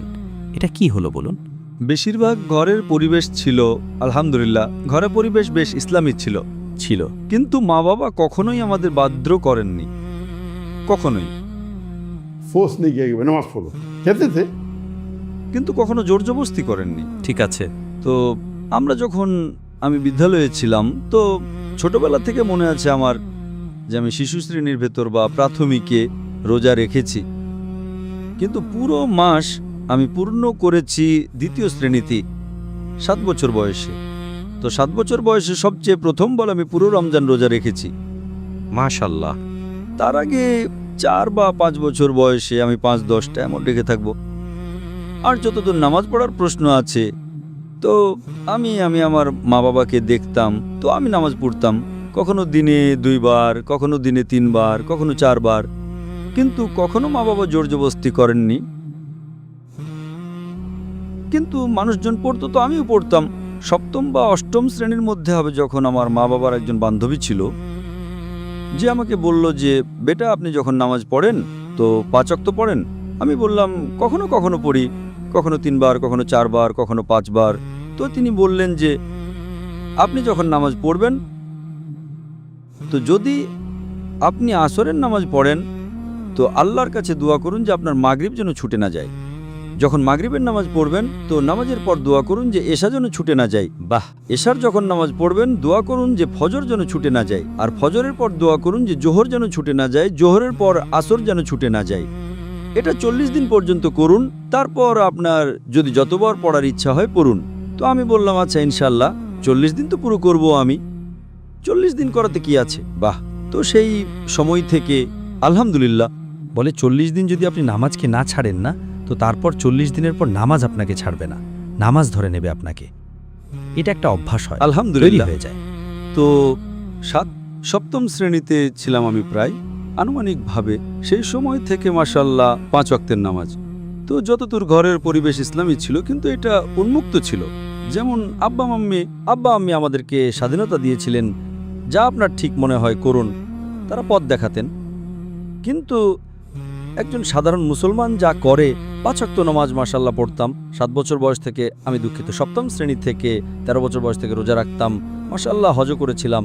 তো পরিবেশ তেমন যা সাধারণ মুসলমান ভালো, কিন্তু যে দাওয়াতি মেজাজ ছিল না আমার জীবনে। আমি 1987 সালে যখন আমি চিকিৎসা মহাবিদ্যালয়ে 2য় বর্ষে ছিলাম, তো সেই সময় আমি শেখ আহমেদ দিদাতের সাথে দেখা করেছিলাম। বাহ। তো আমার বাবার শখ ছিল, মাশাল্লাহ তিনি অনেক ওলামার সাথে সবসময় যোগাযোগে থাকতেন। আর ওনার মেজাজ ছিল যে তিনি খোলামনের ছিলেন, চাই জামায়াতে ইসলামী হোক, চাই দেওবন্দি হোক, চাই বেরলভি হোক, চাই আহলে হাদিস হোক, চাই সালাফি হোক। বাহ। বিভিন্ন মতাদর্শের মতপার্থক্য রাখতেন, কিন্তু একভাবে, মানে সবাই ভাই। মতপার্থক্যই না, তিনি মাশাল্লাহ, আমার বাবার একটু আলাদা মেজাজ ছিল। ঠিক আছে, আপনার ঠিক মনে হয় করুন, আমার এটা ঠিক মনে হয়। তো তিনি কখনো তর্কে জড়াতেন না। আর আলহামদুলিল্লাহ যে ভাই, হ্যাঁ ভাই নামাজ পড়ো, এটা করো, ঠিক। তো আহমেদ দিদাত সাহেব এসেছিলেন বোম্বেতে 1987 সালে, ঠিক। তো তিনি আমাকে বললেন যে দেখা করতে আসবে। সেই সময় আমি 1-8টা রেকর্ডিং দেখেছিলাম। আমি বললাম কি দেখা করার, কিন্তু বাবা বললেন, তাই আমি গেলাম দেখা করার জন্য। আর যখন দেখা করতে গেলাম আমার ভাইয়ের সাথে, তো আমার ভাই বলল যে আপনার বক্তৃতা রাখি কালকে। তো তিনি বললেন এখন রাতের সময়, কাল রাতে আমি যাচ্ছি, মাত্র 20 ঘন্টা কিভাবে রাখবেন আপনারা? আচ্ছা ঠিক আছে। তো আমরা প্রথমবার আয়োজন করলাম শেখ আহমেদ দিদাতের বক্তৃতা বিনা কোনো গণমাধ্যম প্রচারে, কারণ রাতে প্রায় 11-12টার দিকে তিনি হ্যাঁ বললেন। আর পরের দিন সন্ধে 7টায় অনুষ্ঠান ছিল। তো সংবাদপত্রে দেওয়ার সময় ছিল না, তো বাবা ফোন করে মাশাল্লাহ তার পরিচিত মানুষদের ডাকলেন। তো ওই অনুষ্ঠান প্রথম অনুষ্ঠান ছিল শেখ আহমেদ দিদাতের। তারপর দেখার পর ওই সরাসরি অনুষ্ঠান দেখার পর আমি আহমেদ দিদাতের ভক্ত হয়ে গেলাম। এর আগে আমি ভক্ত ছিলাম না। ঠিক। আর আহমেদ দিদাতকে পাওয়ার পর তারপর আমরা তাকে আবার ডাকলাম প্রায় 7-8 মাস পর। আর তিনি 18 দিনের জন্য এসেছিলেন ভারতে। আর তার অনেক অনুষ্ঠান আমরা রাখলাম বোম্বেতে। আর সেটা যখন আয়োজন করলাম তো তিনি পুরো সংগ্রহ দিয়েছিলেন আমাকে। কিন্তু তিনি আসার আগে আমি অনেক রেকর্ডিং তার দেখে ফেলেছিলাম। এরপর আমি তার ভক্ত তার হয়ে গেলাম আর আমি তাকে অনুকরণ করতে লাগলাম। আর চিকিৎসা মহাবিদ্যালয়ে যখন আমি দাওয়াত দিতাম তো আমার মুসলমান বন্ধু বেশ কম হতো, খুব অল্প, হয়তো 4% হতো মুসলমান চিকিৎসা মহাবিদ্যালয়ের ভেতর। তো তারা পালিয়ে যেত, বলতো জাকিরের সাথে থাকলে তো আমাদের মার খাওয়াবে। তো আমি সব সময় বলতাম যে, আর তারা বলতো যে আপনি যদি দাওয়াত দেন নিজের অধ্যাপকগণকে তারা আপনাকে অকৃতকার্য করাবে। তো আমি বলতাম যদি আমার অধ্যাপকগণ আমাকে অকৃতকার্য করাই তাহলে আমি আরও 1 বছর সুযোগ পাবো তাদের দাওয়াত দেওয়ার। বাহ। তো প্রধান যে যদি কৃতিত্ব যায় যে মোর ঘোরানোর আমার দাওয়াতি ময়দানে, দিনই তো আলহামদুলিল্লাহ আমার মা বাবাই ছিলেন, কিন্তু তারা আমার উপর জোরজবস্তি করেননি।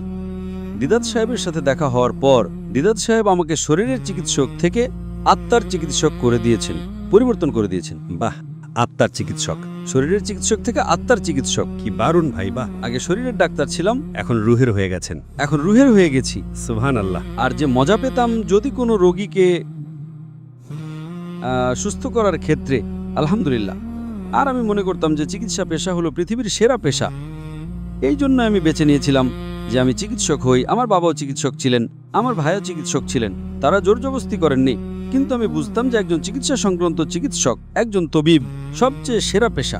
যখন দিদাত শেবির পর দেখা হওয়ার পর আমার জানা হলো যে আল্লাহ সুবহানাহু ওয়া তাআলা কোরআনে বলেছেন সূরা ফুসসিলাত সূরা নম্বর 41 আয়াত নম্বর 33-এ, ومن أحسن قولا ممن دعا إلى الله وعمل صالحا وقال إنني من المسلمين। কথাই তার চেয়ে উত্তম কে যে তার প্রভুর পথের দিকে ডাকে, সৎ কাজ করে এবং বলে আমি একজন মুসলমান। কেউ উত্তম কথায় ওই ব্যক্তি যে আল্লাহর দিকে ডাকে আর সে বলে যে আমি মুসলমান। তো সবচেয়ে সেরা পেশা যা আল্লাহ তাআলার কাছে, যা কোরআন মজিদে বলা হয়েছে, সেটা হলো একজন দায়ীর। সুবহানাল্লাহ। মানুষকে ইসলামের দিকে ডাকা। আর দায়ী সম্মানিত ভদ্রমহিলা ও ভদ্র মহাদয়গণ, ডাক্তার সাহেব দায়ী, ডাক্তার সাহেবের স্ত্রী দায়ী, ডাক্তার সাহেবের ছেলে দায়ী, ডাক্তার সাহেবের মেয়েরা দায়ী। আর মানে আপনার একটা পুরো পরিবার মাশাল্লাহ দায়ী ব্যবস্থার ওপর আছে এবং ঐতিহ্য অব্যাহত আছে। স্যার, আল্লাহ আপনাকে অবিচল রাখুন এই বিষয়ের ওপর। তো আমিন। মাশাল্লাহ, আপনি অনেক কাজ করেছেন দিনের ব্যাপারে, আল্লাহ আরও অনেক কাজ নেবেন। আমিন। আপনার কি ধারণাও আছে যে পাকিস্তানে আপনাকে কতটা ভালোবাসা হয়? আলহামদুলিল্লাহ। আপনার ডাক্তার সাহেব ধারণা আছে? আপনি বিশ্বাস করেন, আমি এয়ারপোর্টে আসলাম। আমি কোথায় যাচ্ছেন নাদির ভাই? আমি ডাক্তার সাহেবের কাছে যাচ্ছি পডকাস্টের জন্য। ডাক্তার জাকির? আচ্ছা ইয়ার, আমার সালাম দেবেন, আমার এই প্রশ্নটা করবেন, আমার থেকে এই। সবাই মানে উত্তেজিত, যে কোনো ফিরকা থেকে আপনার জন্য উত্তেজিত ছিল যে ডাক্তার সাহেবের জন্য ভাই বাহ বাহ, মানবিক কম্পিউটার, মানে ডাক্তার সাহেব আছেন ভাই অমুক অমুক, এই এই এইখান থেকেই। তুলনামূলকভাবে ধর্মকে যে অধ্যয়ন করেছেন সেটা আপনি, আল্লাহ আপনার থেকে অনেক কাজ নিয়েছেন এই বিষয়ে। আলহামদুলিল্লাহ রাব্বিল আলামিন। পাকিস্তানে কবে আসছেন? ইনশাআল্লাহ। পাকিস্তান আমি জীবনে একবার এসেছিলাম 1991 সালে, 91-এ। যখন আমি দাওয়াতি ময়দানে পা রেখেছিলাম, কিন্তু এত বিখ্যাত ছিলাম না। যখন দিদাত সাহেবের সাথে দেখা হয়েছিল 1987 সালে, 88-তে বক্তৃতা দিয়েছিলাম। তো দিদাত সাহেবের পর আমি প্রভাবিত হয়েছিলাম ডাক্তার ইসরার আহমদের মাধ্যমে। হায় হায় হায়, কি কথা! তো পাকিস্তানের মূল উদ্দেশ্য ছিল ডাক্তার ইসরার আহমদের সাথে দেখা করার। তো দিদাত সাহেবের মাধ্যমে যখন প্রভাবিত হলাম, তো আমি ক্যাসেট দেখতে লাগলাম। ওনার কারণে অন্যান্য মাওলানা, অন্যান্য বক্তার বক্তৃতা দেখতে লাগলাম। তো উর্দুতে যা সবচেয়ে বেশি আমি প্রভাবিত হয়েছিলাম সেটা ছিলেন ডাক্তার ইসরার আহমদ। তো দিদাত সাহেব ইংরেজিতে ছিলেন, আর ডাক্তার ইসরার আহমদ তো আল্লাহ ওনার মাগফিরাত করুন। কি কথা, কি কথা! আল্লাহ ওনাকে জান্নাতুল ফিরদাউস দান করুন। আমিন সুম্মা আমিন। তো 1991 সালে আমি প্রথমবার এসেছিলাম। ওই সময় আমি বক্তৃতা দিতাম না। আচ্ছা, ওই সময় আপনি মেডিকেলের ছাত্র ছিলেন? মেডিকেল আমি সবেমাত্র পাশ করেছিলাম, ইন্টার্নশিপ করছিলাম। আর আমাদের ফাউন্ডেশন, ইসলামিক রিসার্চ ফাউন্ডেশন প্রতিষ্ঠা করেছিলাম আমরা। বিখ্যাতও হননি মানে আপনি? না না, একটাও মানুষ চিনত না। ঠিক। তাহলে ডাক্তার সাহেব আপনি কিন্তু ডাক্তার সাহেবের সাথে, কারণ আমি বলেছিলাম আমি আসতে চাই, তো কে এই ব্যক্তি দেখা করতে চান? তারপর আমি বললাম যে আমার একটা ঝোঁক আছে যে যত ইসলামিক ক্যাসেট আছে সেগুলোকে একত্র করার আর দুনিয়ার সবচেয়ে বড় লাইব্রেরি বানানোর। ঠিক। তো আমি বললাম ওনাকে যে যত আপনার ক্যাসেট আছে ওই সব ক্যাসেট দেন। সাথে সাথে নেই, আমরা তো কিছু মানুষ যারা চায় অল্প আছে, কিন্তু ওনার শত শত ভিডিও ক্যাসেট ছিল। তো আমি বললাম আমি অর্ডার দিতে চাই, আর ভালো উন্নত জাপানি ভিডিও ক্যাসেট VHS চলতো ওই সময়, সেগুলোর উপর আপনি রেকর্ডিং করেন। তো উনি বললেন এখনো পর্যন্ত আমার জীবনে কোনো ব্যক্তি এই কথা বলেনি যে আমার সব ক্যাসেট লাগবে। তো আমি বললাম যত শিকাগোতে আপনার ক্যাসেট আছে সব আমি সংগ্রহ করে নিয়েছি, করাচি আপনার সেন্টার থেকে নিয়েছি, এখন আমি আপনার লাহোর শাখা থেকে সব নিতে চাই। বাহ। আর ডাক্তার সাহেবের মাধ্যমে আমি অনেক প্রভাবিত ছিলাম। তো যখন আমি বললাম ওনাকে যে আপনার উদ্দেশ্য কি এখানে আসার, আমি বললাম আপনার সাথে দেখা করার উদ্দেশ্য ছিল, আর এখানে ইসলামিক প্রতিষ্ঠান দেখতে চাই। আর আমার খুব শৌক ছিল যে বিশ্বব্যাপী যত ইসলামিক প্রতিষ্ঠান আছে, স্কলার আছেন, যত দায়ী আছেন, যত মোবাল্লিগ আছেন, তাদের সাথে দেখা করে আলোচনা করা আর জ্ঞান অর্জন করা। তো উনি বললেন পাকিস্তানে আপনি ইসলামিক প্রতিষ্ঠান তো অনেক পেয়ে যাবেন, কিন্তু ইসলাম পাবেন না। ওহো হো। আর ওনার বক্তৃতা শুনবেন তো জানেন উনি কত নারাজ ছিলেন যে মুসলমান দিন থেকে কেন দূরে আছে, মুসলমান কোরআন থেকে কেন দূরে আছে। স্যার অনেক আবেগপ্রবণ।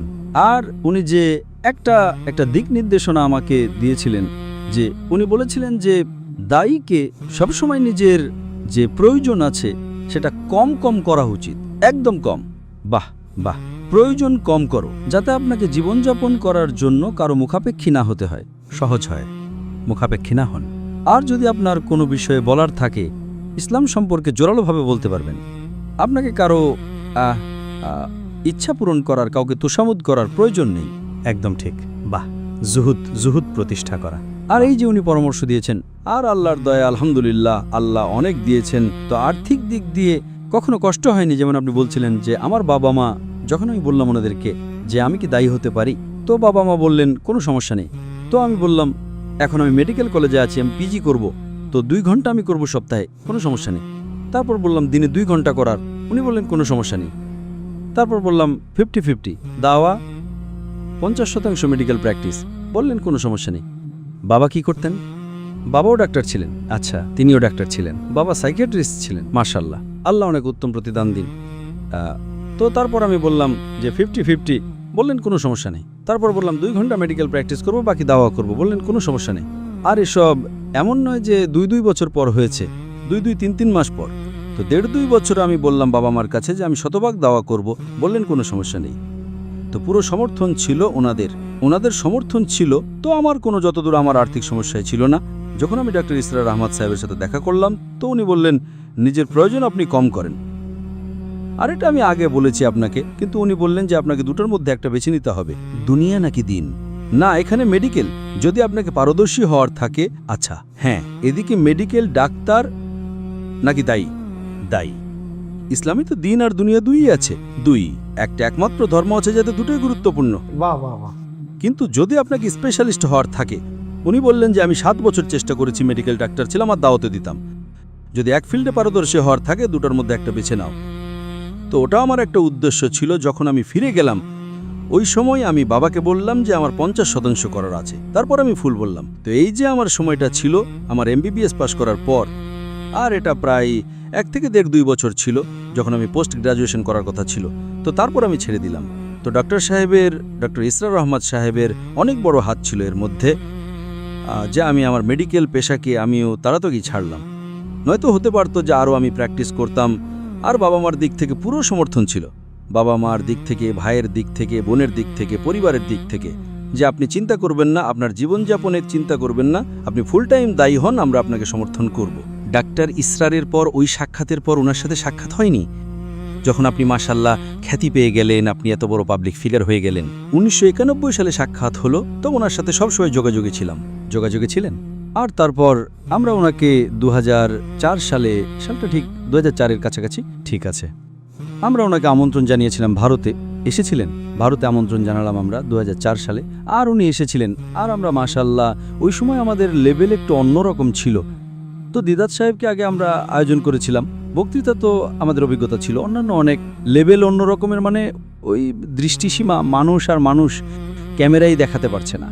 না না, আমাদের ওই সময় যখন আমরা দিদাত সাহেবকে ডাকলাম, তো দিদাত সাহেব খুব প্রভাবিত ছিলেন।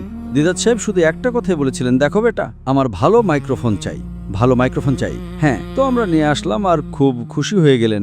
এখন আমরা ভাবি আমরা কি ফালতু মাইক্রোফোন হয়তো দিদাতকে দিয়েছি, সেটা লেভেলের কথা হয়। উনি তো খুব খুশি ছিলেন। তারপর আমরা ডাক্তার ইসরার আহমদ সাহেবকে ডাকলাম, আর ডাক্তার ইসরার আহমদের প্রোগ্রাম অনেক বড় লেভেলে করলাম। উনি তো খুব খুশি ছিলেন, বললেন এত আমি বক্তৃতার সফর করেছি সারা দুনিয়ায়, এত ভালো আমার জীবনে হয়নি। সুবহানাল্লাহ। সেটা কবে ছিল? 2004। ওই সময় আমাদের লেভেল, আমার মতে এখন বলি, ওই সময় আমরা খুব খুশি ছিলাম। উনি বলেছিলেন যে আমি 10 দিন একই জায়গায় বক্তৃতা। আমি বললাম, ডাক্তার সাহেব, মুম্বাই এত বড়, একটা বক্তৃতা এখানে দিন, দুটো এখানে দিন। না না না না, আমার উদ্দেশ্য হচ্ছে একটাতে দিন। আমি বললাম, মানুষ একটা 10 দিন পর্যন্ত কিভাবে আসবে? আর মাশাআল্লাহ উনি বিখ্যাত ছিলেন। দিদাত সাহেবের জন্য তো মানুষ ছিল। আমরা ওই সময় অনেক বড়ই একটা ময়দানে করেছিলাম, যার ধারণ ক্ষমতা 10,000 ছিল। আর মাশাআল্লাহ পুরো 10 দিন মাশাআল্লাহ মানুষ ছিল। ওই রেকর্ডিং তো আমরা করেছিলাম। আমরা স্টেজের জন্য আমরা টাকা খরচ করেছি, আর ডাক্তার সাহেব তো একদম এত টাকা খরচ করেছে, এত লেভেলের করেছে, আর আমরাও খুশি ছিলাম। এখন ভাবি এত বড় ব্যক্তির জন্য আমরা এত কম খরচ করেছি। हाय हाय हाय वाह लेवल लेवल की बात है। কি কথা! তো আমাদের জানা আছে যে আমরা যখন দিদাত সাহেবের জন্য আমরা বাইরে থেকে VHS রেকর্ডিং করেছিলাম, ওই সময় খুব খুশি ছিলাম, কারণ ওই সময় আমাদের সেরা ছিল। তো আল্লাহ তাআলা এটা দেখেন যে আপনি চেষ্টা কতটা করছেন। মাশাআল্লাহ, নিয়ত ওই সময় কিছু ছাড়িনি আমরা। ঠিক। আর আর যখন ইসরার আহমদ সাহেব আসলেন, 10 দিনের একদম স্টেজ বানালাম। স্টেজের উপর শুধু স্টেজকে সাজানোর জন্য 1 লক্ষ রুপি খরচ করেছিলাম ওই সময় ওই সময় তো আমাদের আর IRF ইত্যাদি প্রতিষ্ঠান তৈরি হয়ে গিয়েছিল ওই সময়। জি, হয়ে গিয়েছিল। আর পিস টিভির IRF তৈরি হয়ে গিয়েছিল 1991 সালে, যখন আমি ওনার সাথে দেখা করতে গিয়েছিলাম। ঠিক আছে। আর পিস টিভি? দিদার সাহেবের সাথে দেখা করেছিলাম 1987 সালে। ইসলামিক রিসার্চ ফাউন্ডেশন লঞ্চ হয়েছিল 1990 সালে, রেজিস্টার হয়েছিল, আর 1991 সালে উদ্বোধন হয়েছিল। এরপরে আমি ডক্টর ইসরার আহমদ সাহেবের সাথে দেখা করতে গিয়েছিলাম, ঠিক আছে। সেটা হয়ে গিয়েছিল। আর পিস টিভি? পিস টিভি 2006 সালে। তো দিতার যখন আমাদের সাক্ষাৎ হয়েছিল, ওই সময় পিস টিভি প্রতিষ্ঠা হয়নি। তো যখন ডক্টর ইসরার আহমদ সাহেব এসেছিলেন ভারতে 2004 সালে, পিস টিভি ছিল না। এজন্য লেভেলের পার্থক্য ছিল। হ্যাঁ, ঠিক। তো যদি টেলিভিশনকে সরিয়ে দেন তো লেভেল খুব ভালো ছিল। এক সামনাসামনি ঠিক আছে। কিন্তু যখন পিস টিভি আসার পর পিস টিভির যে উন্নতি হওয়া, আল্লাহ তাআলার সাহায্য ছিল, সেটা লেভেল অন্যরকম হয়ে গেল, আলাদা লেভেল। তারপর সেটা আলাদা লেভেল ছিল। কিন্তু ওই সময় আমরা প্রোগ্রাম করেছিলাম, ওই সময় 10,000 মানুষ 10 দিনের জন্য, এতটা তো রেকর্ড আমাদের জন্য রেকর্ড ছিল, আর ডাক্তার ইসরার আহমদ সাহেবের জন্য রেকর্ড ছিল নিঃসন্দেহে। অবশ্যই ওনাকে ডাকলাম। তো অনেক ভারত সরকারে, কারণ উনি পাকিস্তানি ছিলেন, তো অনেক অভিযোগ হয়েছে। তারপর কিছু ব্যক্তি যারা ওনার চিন্তাধারা থেকে যারা ওনার বিরুদ্ধে ছিল, পুলিশে অভিযোগও করলো। আলহামদুলিল্লাহ, আল্লাহর সাহায্য ছিল, সেটা সমাধান হয়ে গেল। আর ওনার সফর বেশ প্রায় 1 মাস পর্যন্ত ছিল, প্রায় 1 মাসের ছিল প্রায়। এখান থেকে তারপর ব্যাঙ্গালোর গেলেন, অনেক জায়গায় গেলেন, খুশি হয়ে গেলেন আলহামদুলিল্লাহ। তারপর আমরা ভিডিও রেকর্ডিং করলাম, আর খুব তারপর আমরা ওনাকে দেখাতে লাগলাম আমাদের কেবল টিভির ওপর। কেবল টিভি তো আগে থেকেই দেখাতাম আমরা। আর তারপর পিস টিভি প্রতিষ্ঠা হলো 2005 সালে। আমরা ভাবি এই জন্য ডাক্তার ইসরার আহমদ সাহেব 2002-03 বা 2004 সালে এসেছিলেন। তারপর পিস টিভি প্রতিষ্ঠা করার ইচ্ছা হলো আমার 2005 সালে।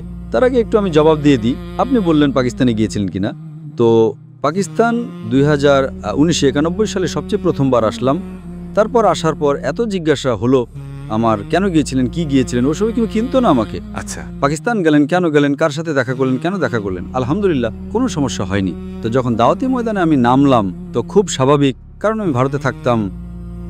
আমি যদি পাকিস্তান আবার সফর করি তো আমার খুব কঠিন হয়ে যেত, অনেক অসুবিধা আসত।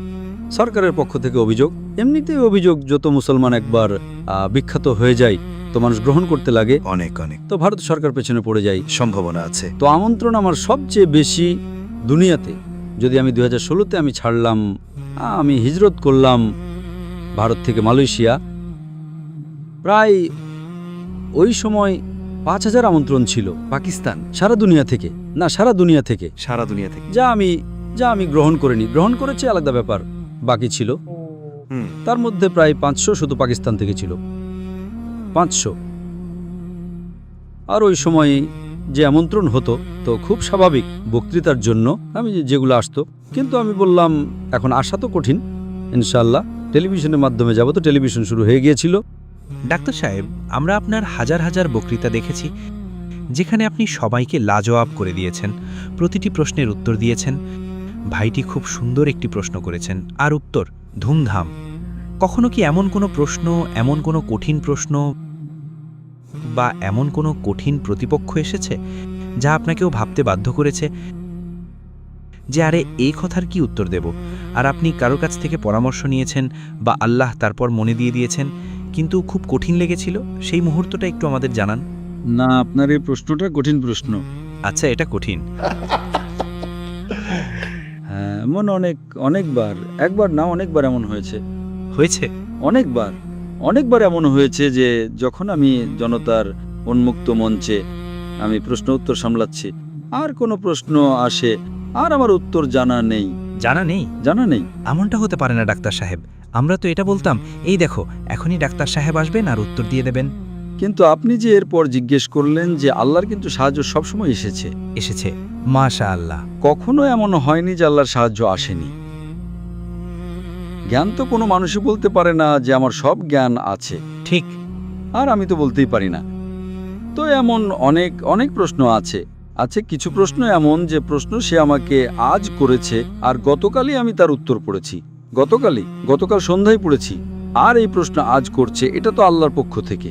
যদি এটা আমাকে গতকাল জিজ্ঞেস করে নিত আগের দিন, তাহলে আমি উত্তরই দিতে পারতাম না। আচ্ছা, তো আমি অবাক হয়ে যাই যে আমি গতকালই পড়লাম আর আজ কেউ প্রশ্ন করলো, তো এটা আল্লাহর পক্ষ থেকে। নিঃসন্দেহে। যদি 2 দিন আগে জিজ্ঞেস করতো তাহলে আমার জানা থাকতো না। তো কোনোটা এমন কোনো কঠিন একটা প্রশ্ন? একটা প্রশ্ন আছে, অনেক প্রশ্ন আছে। একটা প্রশ্নের আমি আপনাকে উদাহরণ দিচ্ছি।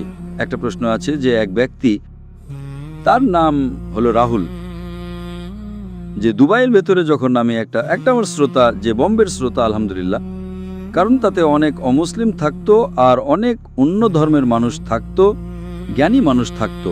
তো যে প্রশ্নগুলো বোম্বে থেকে আসতো সেগুলোই সবচেয়ে মুশকিল হতো, কঠিন হতো, এবং সবচেয়ে উত্তর যা বের হতো ভালো বের হতো। প্রশ্ন কঠিন হলে আরও ভাবতে হয়, আর উত্তর ভালো বের হয়। তো আমার মতে বোম্বে ছিল সবচেয়ে সেরা শ্রোতা। 2 নম্বরে হলো দুবাই, কারণ দুবাইয়ের ভেতরেও মাশাআল্লাহ জমায়েত 10,000, 15,000, 20,000, 30,000 মানুষের হতো। আর সেখানে একটা সুবিধা ছিল যা বোম্বেতে ছিল না, সেখানে বিভিন্ন জাতীয়তার মানুষ আসতো। বোম্বেতেও আসতো কিন্তু খুব কম, শতকরা হিসেবে আসতো আমেরিকানো, ইউরোপীয়, আপনি দেখবেন ভিডিওতে। কিন্তু যে শতকরা হার দুবাইতে, কারণ দুবাইয়ের ভেতরে স্থানীয় তো শুধু 11%, ভারতীয়রাই প্রায় 35%, তারপর বিদেশিরা আছে আমেরিকান, ইউরোপীয়, সাদা, কালো, হলুদ, বাদামি। তো বৈচিত্র্য অনেক হতো। তো এক ব্যক্তির নাম ছিল রাহুল, সে হিন্দু ছিল। আমার মনে আছে, দাড়ি কামানো, সুন্দর দেখতে ছেলে। হ্যাঁ, আর সে অনেক প্রশ্ন করেছিল। তো আপনি যদি আমার ভিডিওগুলো দেখে থাকেন আপনি চিনে ফেলবেন রাহুলকে। হ্যাঁ। আর আমার মনে হতো এই মানুষটা একজন সৎ মানুষ। সেটা প্রশ্ন থেকে বোঝা যায়। প্রশ্ন যতই কঠিন হোক, প্রশ্ন ফাঁদে ফেলার মতো হতে পারে, কিন্তু প্রশ্ন থেকে অভিজ্ঞতা দিয়ে একজন বক্তা যে হয়, সে বুঝতে পারে যে এ কি আমার পা টেনে ধরার জন্য এসেছে, নাকি সত্যিই সত্য জানতে এসেছে, নাকি সত্য জানার জন্য এসেছে, আর সত্য বললে তা মেনে নেবে। ঠিক, কিছু মানুষ আছে পা টেনে ধরার জন্য, উত্তর দিলেও তবুও তারা ইসলাম গ্রহণ করবে না। ঠিক। তো সে একদিন আমাকে প্রশ্ন করলো যে, আর সে বলতো कि তার পড়াশোনাও হয়েছিল যুক্তরাজ্যে যা আমি ব্যবস্থাপনায় আর প্রকৌশল বিদ্যা বা ব্যবস্থাপনায় করছিলাম, তাতে যা আমি পড়েছি তার চেয়ে বেশি আমি ইসলাম সম্পর্কে পড়েছি, এমনটা সে আমাকে বলতো। আর আমাকে বলল যে আমি কোরআনের অনেক তাফসির পড়েছি। তো সবচেয়ে প্রথম যে আয়াত যা কোরআন মাজিদে নাজিল হয়েছে, আল্লাহর রাসূলকে তা জিবরাইল আলাইহিস সালাম ইকরা নাজিল করেছেন। আমি বললাম একদম ঠিক। সে বলল ঠিক আছে, কিন্তু আপনি যে কোনো তাফসির দেখুন, যখন জিবরাইল আলাইহিস সালাম মুহাম্মদ সাল্লাল্লাহু আলাইহি ওয়াসাল্লামকে বললেন ইকরা, তখন মুহাম্মদ সাল্লাল্লাহু আলাইহি ওয়াসাল্লাম উত্তর দিলেন, মা আনা বিকারি, আমি শিক্ষিত নই, আমি পড়তে পারি না। আর তারপর সে বলল মা আনা বিকারি। তো তার প্রশ্ন ছিল, তারপর তৃতীয়বার বললেন ইকরা। আল্লাহ রাসূল বললেন মা আনা বিকারি, যে আমি পড়তে পারি না। তার প্রশ্ন ছিল, যে যখন জিবরাইল আলাইহিসসালাম ইকরা বললেন, তিনি আল্লাহর রাসূলকে কি দেখালেন, কোন কাগজ দেখালেন, কোন পৃষ্ঠা দেখালেন, কোন বই দেখালেন, আর এই বই যা দেখালেন বা কাগজ দেখালেন বা পৃষ্ঠা দেখালেন সেটা আছে কোথায়, কোন জাদুঘরে? তো আমি বললাম, ভাইটা খুব সুন্দর একটি প্রশ্ন করেছেন, এবং আমি উঠলাম এবং আমি প্রশ্নটা পুনরাবৃত্তি করি যাতে সময় পাওয়া যায়। সময় পাওয়া একটা সুবিধা, কিন্তু সেটা শেষের কথা, যা কখনো কখনো কাজে আসে। বেশিরভাগ সময় উত্তর জানা থাকে, তো আর সময়ের দরকার, সরাসরি উত্তর দেওয়া যায়। ঠিক পুনরাবৃত্তি 2 যোগ 2 কত? আমার পুনরাবৃত্তি করার দরকার নেই, সরাসরি 4 বলে দেবো আমি, 4। কিন্তু প্রশ্ন যখন পুনরাবৃত্তি করা হয়, এই জমায়েত, বড় জমায়েত 15,000 মানুষ আছে, শোনেনি, আমরা শোনাতে পারি। ঠিক হতে পারে যে তার কথা বলার ধরনে আর আমার কথা বলার ধরনে পার্থক্য আছে। আমি বক্তা, আমার কাছে মাইক্রোফোন আছে, তার মাইক্রোফোন ঠিক নেই, আমার মাইক্রোফোন ভালো, আর লক্ষ লক্ষ মানুষ, কোটি কোটি মানুষ উপগ্রহ সম্প্রচারে দেখছে। তো আমি বললে মানুষ আরও মনোযোগ দেয়। তো আমি পুনরাবৃত্তি করি। সবসময় প্রশ্ন তা সহজ হোক, বা তো আর একটা সুবিধা আছে, এক তো পুনরাবৃত্তি করা যাতে মানুষ বুঝে, দ্বিতীয়ত হলো সেই প্রশ্ন যে প্রশ্নকারী প্রশ্ন করছে, যদি আমি ভুল শুনি সে আমাকে শুধরে দেবে। আমি 2 যোগ 2 4 জিজ্ঞেস করিনি, আমি 2 যোগ 3 জিজ্ঞেস করেছি। তো প্রথম শ্রোতারা যারা শুনেনি তারা জানতে পারবে প্রশ্নটা কি। 2 নম্বর, যদি আমি ভুল শুনি তো প্রশ্নকারী আমাকে শুধরে দেবে, ঠিক আছে। 3 নম্বর, আমি সময় পাই উত্তরটা ভালোভাবে গুছিয়ে নেওয়ার, কারণ মস্তিষ্ক খুবই শক্তিশালী। যখন আমি পুনরাবৃত্তি করছি, আমার শুধু 2 বা 4% আমার মস্তিষ্ক ব্যবহার হচ্ছে, 95% মস্তিষ্ক খালি থাকে। কেমন উত্তর দেওয়া উচিত, কতটা লম্বা, কতটা ছোট। আর একটা হলো, উত্তর না জানা থাকলে ভাবার সময় পাওয়া যায়। তো আমি বললাম, ভাইটি খুব সুন্দর একটি প্রশ্ন করেছেন, এবং তিনি প্রশ্ন করলেন, ইকরা, এবং জিবরাইল আসলেন, এবং ইত্যাদি ইত্যাদি আমি বলতে লাগলাম। যখন আমি প্রশ্ন পুনরাবৃত্তি করছিলাম, আল্লাহর পক্ষ থেকে ইলহাম এলো। ওহি তো আসে না, নবুয়ত তো শেষ হয়ে গেছে, কেউ বলতে পারবে না, কিন্তু ইলহাম এমন জিনিস হয় যে আল্লাহ তারপর তার বান্দাদের উপর কখনো কখনো তাৎক্ষণিক সাহায্য নাজিল করে দেন। তো আমি বললাম, ভাই রাহুল, আপনি কি জাপানি ভাষা জানেন? তো সে বলল না। তো আমি বললাম, আমি কি আপনাকে কোনো বই দেখিয়েছি যে আপনি না বললেন? আপনার কি জাপানি ভাষা জানা আছে? তো সে বলল না। আমি কি কোনো বই দেখিয়েছি আপনাকে যে আপনি বললেন যে আমার জাপানি ভাষা জানা নেই?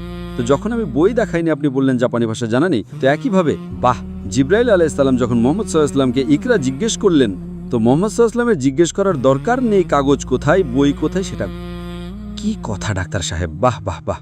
তো এটা আল্লাহর, এই উত্তরটা কোনো ফিকহি উত্তর ছিলই না, কোরআন হাদিসের সাথে কোনো সম্পর্ক নেই। সেই সময়ের হিসেবে একদম খাপে খাপ মিলে গেল, একদম ঠিক খাপে খাপ মিলে গেল উত্তরটা। তো এমন অনেক সময় আছে যখন আপনি 30 বছর ধরে ভাষণ দিচ্ছেন, তাতে কেউ আপত্তি করেই না, আর কেউ আপত্তি করে বসলেও আপনি পুরোপুরি পরাজিত হয়ে যেতেন, আপনার জানাই নেই। সেই সময় আল্লাহর সাহায্য আসে। তো এই জন্য প্রশ্ন উত্তরে সবচেয়ে বেশি গুরুত্বপূর্ণ হলো আল্লাহর সাহায্য। আপনি কত বড় আলেম এটা জরুরি নয়। আপনি সবাইকে, হ্যাঁ, মাশাল্লাহ, হারিয়েছেন ময়দানে, জ্ঞানের ময়দানে। শ্রী শ্রী রবিশঙ্কর হোক, উইলিয়াম ক্যাম্বেল হোক, এবং আরও অনেক ভাষণ আছে, এগুলো তো অনেক বিখ্যাত, তাই না? আপনার বিপক্ষে যে প্রতিযোগী ছিল তাদের মধ্যে সবচেয়ে কঠিন বা বুদ্ধিমান আপনার কাকে মনে হয়েছে? যে ভাই, এ তো বেশ চালাক। শ্রী শ্রী রবিশঙ্করকে তো আপনি একতরফাভাবে হারিয়েছিলেন, এতে তো কোনো। শ্রী শ্রী রবিশঙ্কর, যিনি সবচেয়ে জনপ্রিয় ছিলেন, বুদ্ধিমান নন, সবচেয়ে জনপ্রিয় তিনি ছিলেন। যত মানুষের সামনে আমি বক্তব্য দিয়েছি, তিনি একাই তার জামায়াতে 2 লাখ 3 লাখ মানুষ জড়ো করতে পারতেন। তো সবচেয়ে জনপ্রিয় মানুষ যার সাথে আমি বিতর্ক করেছি, বা সবচেয়ে বিখ্যাত মানুষ, তিনি হলেন শ্রী শ্রী রবিশঙ্কর। সে সময় তিনি 1 নম্বরে ছিলেন, হিন্দু ধর্মে 1 নম্বরে ছিলেন। এখন তো নিচে নেমে গেছেন, আপনার পরেই নিচে নেমেছেন তিনি। আল্লাহ তাআলা ওনাকে হিদায়েত দিন, ইনশাল্লাহ হিদায়ত দিন। पॉपुलर जिंदगी इंटेलिजेंट और सबसे आप बोल सकते विलियम कैम्पबेल। উইলিয়াম ক্যাম্বেলের যে বিতর্কটা ছিল, তিনি যে গবেষণা করেছিলেন, তিনি খুব ভালো একজন বক্তা ছিলেন না, এত ভালো বক্তা ছিলেন না, কিন্তু তিনি কোরআনের ব্যাপারে যে সমালোচনা করেছিলেন, তিনি বই লিখেছিলেন। ডাক্তার মরিস বুকাইয়ের সবচেয়ে বিখ্যাত বই ছিল কোরআন এবং বিজ্ঞানের উপর, the Quran and modern science. সেটার জবাবে তিনি লিখলেন বিজ্ঞানের আলোকে কোরআন এবং বাইবেল। আর এই বইতে বাইবেলকে সমর্থন করার পাশাপাশি তিনি কোরআনে প্রায় 38টি বৈজ্ঞানিক ভুল বের করেছিলেন। আর এই বইটা খুব বিখ্যাত ছিল আমেরিকায়, কানাডায় এবং পশ্চিমা দেশগুলোতে, এতটাই যে 7-8 বছর পর্যন্ত কোনো মুসলিম সেটার জবাব দেয়নি। তো আমার কাছে আমন্ত্রণ এসেছিল ইউএসএ এবং কানাডা থেকে যে আপনি কি এটার জবাব দিতে পারবেন। ওহো, আর এটা 2001 সালের কথা। আমার কাছে আমন্ত্রণ এসেছিল 1997 সালে। এই বইটা প্রায় 1990-এর শুরুর দিকে লেখা হয়েছিল। তো 96-97-তে আমার কাছে আমন্ত্রণ আসে। 98-তে বিতর্ক হওয়ার কথা ছিল কানাডায়। আমি বললাম ইনশাআল্লাহ আমি করব। তারপর সেটা স্থগিত হয়ে গেল 2000 সালে। তো 1 এপ্রিল 2000 সালে শিকাগোতে বিতর্কের আয়োজন করা হলো। আর সে সময় এই বইটা অমুসলিম খ্রিস্টানরা ব্যবহার করত মুসলিমদের সাথে বিশ্ববিদ্যালয়ে, যে এই বইটা পড়ো, তোমাদের কোরআনে এত বৈজ্ঞানিক ভুল আছে, বৈজ্ঞানিক ভুল আছে, এটা কিভাবে ঈশ্বরের বাণী হতে পারে, এত বৈজ্ঞানিক ভুল আছে, বিজ্ঞানের ব্যাপারে ভুল আছে, তো এটা আল্লাহর কালাম তো হতেই পারে না। আর মুসলিমরা জবাব দিতে পারত না। এখন এই ব্যাপারে আমি আপনাকে একটা ঘটনা বলবো। একবার আমি সৌদি আরব গিয়েছিলাম। তো সেখানে রিয়াদে এক সৌদি ডাক্তার আমার সাথে দেখা করলেন। বললেন আমি আপনার সাথে দেখা করার জন্য আকুল হয়েছিলাম। বললেন আমার স্বভাব এমন যে আমি দ্বিধাতের ভক্ত ছিলাম, কিন্তু আমি কখনোই দ্বিধাতের ভিডিও বিতর্ক একবারে দেখতে পারি না। আমি আধা ঘন্টার বেশি দেখতেই পারি না। তো দ্বিধাতের বিতর্ক যদি 3 ঘন্টার হয় তো আমি 6 কিস্তিতে দেখি, 6 অংশে। যদি 2 ঘন্টার বিতর্ক হয় তবে 4 কিস্তিতে দেখি। একবার আমি আমার বন্ধুর ওখানে দুপুরের খাবারের জন্য গেলাম, আর সে উইলিয়াম ক্যাম্বেলের বিতর্ক চালু করলো। তো প্রথম আধা ঘন্টায় উইলিয়াম ক্যাম্বেল কথা বলছিলেন কোরআনের বিরুদ্ধে। তিনি কোরআনে এত ভুল বের করলেন, আর সে ডাক্তার ছিল। সে বলে এটা তো আমি মেডিকেল বইতে পড়েছি, এটা ভুল, এটা ভুল। তার শান্তি লাগছিল না। সে বিতর্ক দেখতে দেখতে চালিয়ে গেল। তারপর আমি আসলাম। আমাকে যখন পর্দায় দেখলো, আমি তো সে সময় বিখ্যাত ছিলাম না, তো সে খুব রেগে গেল। সেই সৌদি মুসলিম ডাক্তার বলে, এই উইলিয়াম ক্যাম্বেল কে? কোরআনে এত ভুল বের করেছে। আমি ডাক্তার, আর এইসব মেডিকেল বইতে লেখা আছে। আর তাকে জবাব দেওয়ার জন্য এই তরুণ ছেলেটা কে? এই ডাক্তার জাকির নায়েক, এ তো বিক্রি হয়ে গেছে। তো খুব রেগেছিল। বলছে এই এত বয়স্ক মানুষ, আর এই ছোকরা, আর এ তো একতরফাভাবে হেরে যাবে, একতরফাভাবে, আর এ বিক্রি হয়ে যাওয়া মুসলিম। আল্লাহ আল্লাহ আল্লাহ। পরে আমাকে সরি বলল আমি বললাম কে? এত বড় বড় আলেম আছে, কে জবাব দেওয়ার মতো? সেটাও আবার শিকাগোতে হচ্ছে, এত বিতর্কে জমায়েত হাজার মানুষের, এ কি জবাব দেবে? আর সে আমার জবাব শুনল। এরপরে এতটাই প্রভাবিত হলো যে আমার জাকির নায়েকের সাথে দেখা করতে হবে। বাহ! তো এর মানে হলো, আমি এটা বলতে চাই যে উইলিয়াম ক্যাম্বেলের যে লেকচার ছিল, একজন সৌদি মুসলিম, এবং সৌদিরা তাওহীদের উপর প্রতিষ্ঠিত হয়, ডাক্তার, মেডিকেল ডাক্তার, সে বলছে যে এর জবাব আমার কাছে নেই। একজন সাধারণ মুসলিম তো, বা অনেক মুসলিম বোঝে না, বলে আরে আজে বাজে বকছে, আমরা মুসলিম, আমরা তো মানি, ভাই কোরআনে তো ভুল হতেই পারে না, এমনটাই আমাদের ঈমান। কিন্তু সে কোরআনের ব্যাপারে যে সমালোচনা করেছে, সাধারণত যার কাছে বিজ্ঞানের জ্ঞান আছে, সে এই সমালোচনার সাথে একমত হবে, যদি না আপনার কাছে বিতর্কের দক্ষতা থাকে বা আপনার কাছে সেটার জবাব থাকে। তো এই জন্যই 7-8 বছর পর্যন্ত কোনো মুসলিম তার জবাব দেয়নি, সেটা আপনি দিয়েছেন। তো এই জন্যই তিনি এবং সেই বইটা। তো আমি এই বিতর্ক করার আগে আমাদের কি করা উচিত? আমাদের প্রস্তুত হওয়া উচিত। তো আমি পুরো ইন্টারনেট থেকে কোরআনের যত বৈজ্ঞানিক ভুল আছে তার প্রায় 13-14টা ফাইল ডাউনলোড করলাম। ঠিক আছে, তার উপর আপনি আবার গবেষণা শুরু করলেন? হ্যাঁ, না, এরপর আবার আপনাকে কি কেউ সাহায্য করে আপনার? হ্যাঁ, তো আমাদের গবেষণার দল ছিল। ঠিক আছে। তো আমার কাছে 13-14টা ফাইল ছিল। এর মধ্যে ডাক্তারও ছিলেন, এমডি। আমি তো এমবিবিএস ডাক্তার। আমাদের দলের ভেতরে এমডি ডাক্তারও ছিলেন, তাদের নাম আমি নেব না। ঠিক আছে। অনেক ডাক্তার ছিলেন। আমি বললাম, ভাই এই উইলিয়াম ক্যাম্বেলের জবাব দাও, তার বই আছে আর এগুলো বাকি আছে। তো 38টার মধ্যে হয়তো 2-3টে জবাব এনে দিলেন আমাকে তারা, আর বিতর্কে তখনও 2 মাস বাকি ছিল। তো আমি বললাম, আরে ভাই তুমি জবাব 38টা তুমি দাও, আর অন্তত বলো 2টার পাওনি, বাকিগুলোর পেয়েছো।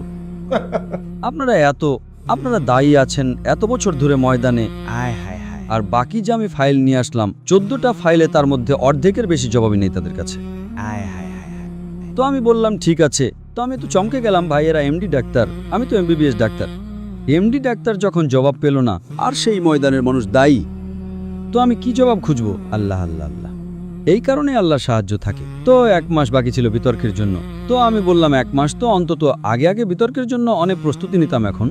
তো 1 মাস আগে আমি শুরু করলাম, আর মাশাআল্লাহ শুরু করলাম কয়েকদিনের মধ্যেই নিজে থেকেই আপনার ওপর আল্লাহ তাআলার পক্ষ থেকে জ্ঞান এলো। না যখন আমি না দেখেন, জ্ঞান একটা জিনিস আর আল্লাহর সাহায্য একটা জিনিস। ঠিক আছে।